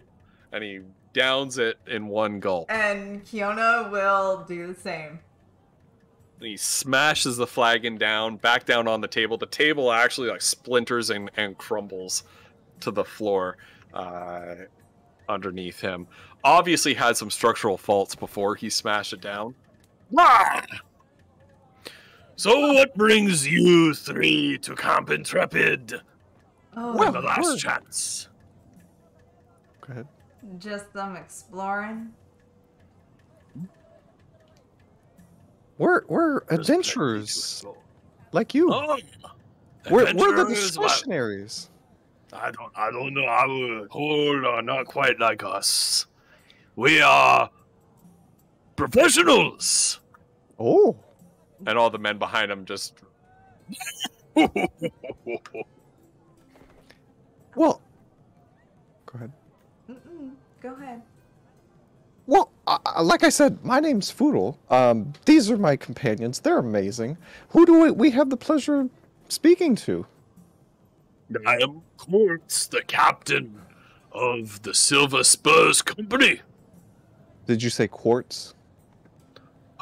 Quartz, that's a K, an O, an L, and a Z. Kolz?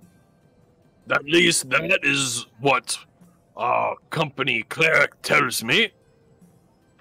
Your company cleric. I'm the educated one. They're all extremely drunk. Right. Yeah. You're toasting to a certain Iskander. And when you mention that name, What? Colds takes on a countenance of mourning. Yes. I'm afraid the desert has him. And then behind him, somebody... And they all burst out laughing, Colds roaring along with them. Ha ha ha ha! No, we didn't see eye to eye, you could say. He went on about how this here little bubble, And he holds up what looks like a solid gold holy symbol of some sort, but you can't quite make out like what religion it belongs to or god. saying this here valuable artifact is part of our common heritage or somewhat, and we wouldn't let us have our profit in peace. So we left him in that tomb as it sunk into the sand. Oh. What tomb exactly? Out there in the desert. Which one? No. Eventually his bones will rise to the surface. Who knows which one? He was the one who cared about stuff like that. But where did you leave it? And while they're laughing, a shadowy figure fills the doorway. One hand, thump, another, thump, gripping tightly onto the frame.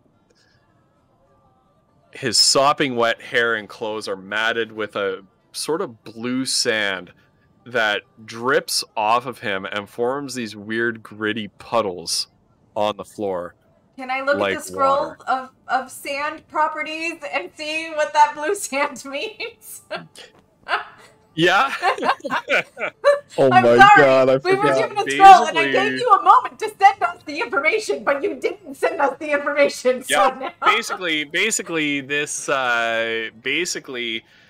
sand is like has the same properties as water almost. It's like I don't know what you would call this, but it's basically like a solid that also behaves as a liquid. It's almost like a oobleck. Okay, all right. It's Okay. kind of like dripping off of him, hits the floor, and sort of scatters into like sandy powder Huh. as it spreads. Interesting. And the figure joins in their laughter. A low chuckle beneath the scarf worn across his face. And you can see beneath the scarf and the hood that his eyes gleam with violence. That was a good one, Dulce. You almost got me back there. So what were we talking about before my harness slipped during that dust storm? And a beat of silence falls over the tavern, then erupts in bellows and the song of drawn steel. Everybody please roll initiative. Is Xander Blackbird bar fight is starting. Fiona's very first bonus action, whatever action it takes for her to say his name. That's what she's gonna say. She's gonna do it. Yeah. Holy shit. I closed something I shouldn't have. Oh, No, Megan, we didn't. And what the fuck? We didn't do a short rest at all. It hung Like, on 18 and then it went to 2. no. Now before we go on, Yeah. Woof messaged in the Discord that he's really feeling pretty rough, so he's gonna tap out. Okay.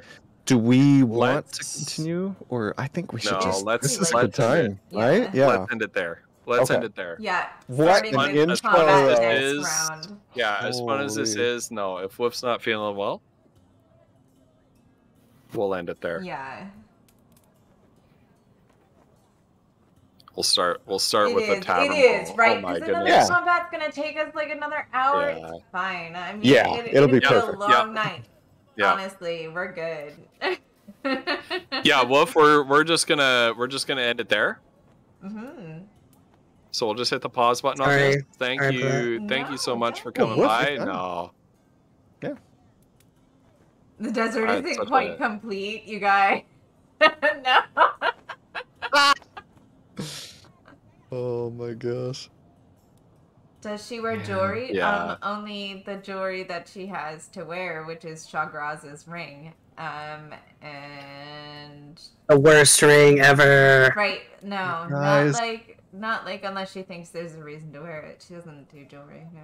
This is why we stop and take the short rest. Oh my god. Listen, we were hitting a town, and Oh, honestly, I who the fuck walked know. in and Are we made this having a battle? fight? Is that what we're having I now? was trying to be Yeah, friends the with Yeah. bar people. brawl just broke out. I was Yeah. trying to be friends with people. fine. That's all Showed us I up was before. doing. HP, Basically- as far as I know. Basically, as they were laughing in triumph over betraying their guide, poor Iskander Blackford, he showed up in the doorway. That's what I was thinking. That was the guy. Looking I was like, basically oh, half that's dead. Iskander. Okay, well, we have an edge here, you guys. You don't even know it yet, but we have an edge here. Kiona's gonna go for it anyway.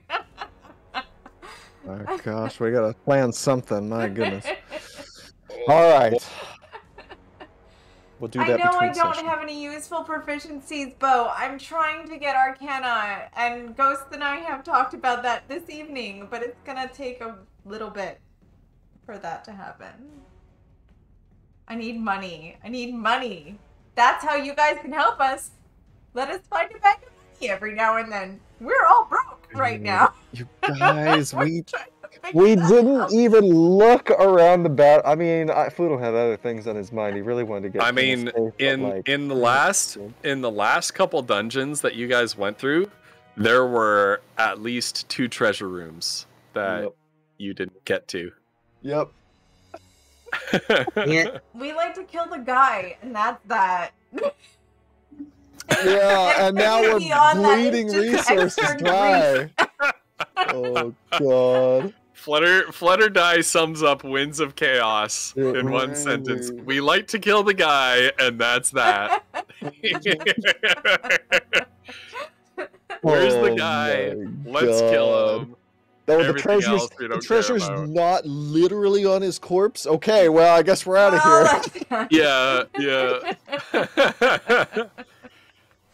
Oh my god, you guys! I'm so Not glad like you. it's not like Final Fantasy where you kill the boss and like thousands of dollars fly out. Right. Yeah.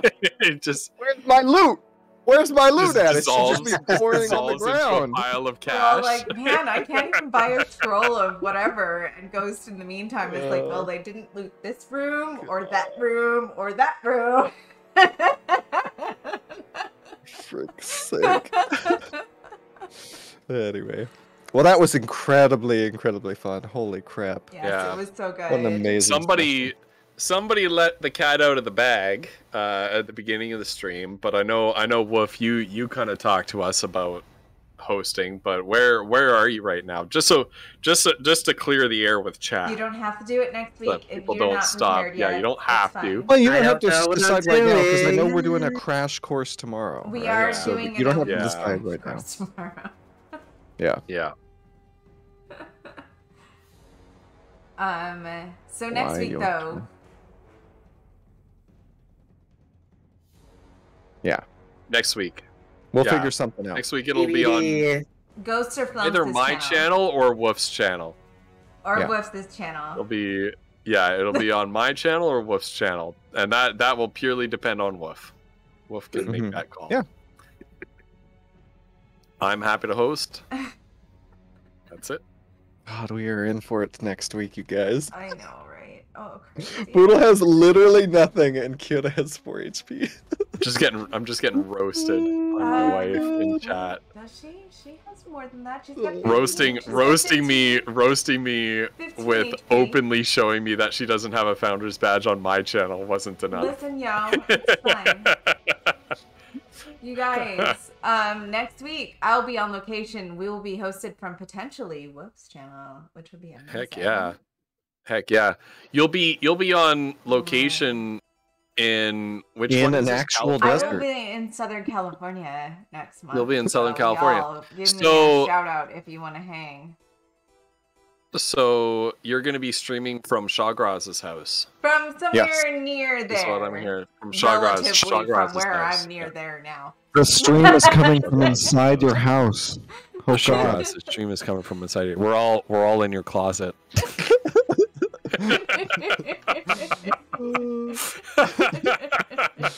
Listen, I said that's the from Shawgraz somewhere we know. near there, relatively, given that I'm on the other side of the country from you right now. Okay, that's how Yeah, close to your house yeah, I'm gonna be. That's all yeah. I know. Good. All right. Well, we gotta let Wolf go. But All right. yeah. Yeah. We love you guys. We'll see you next week. Hope you feel better, Wolf. Thank you. See you next week.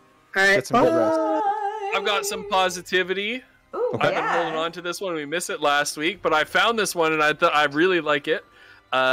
When life gives you bat poop, cast fireball. Hey! There you go. There you go. Bye, guys. There it I is. love that. We love you.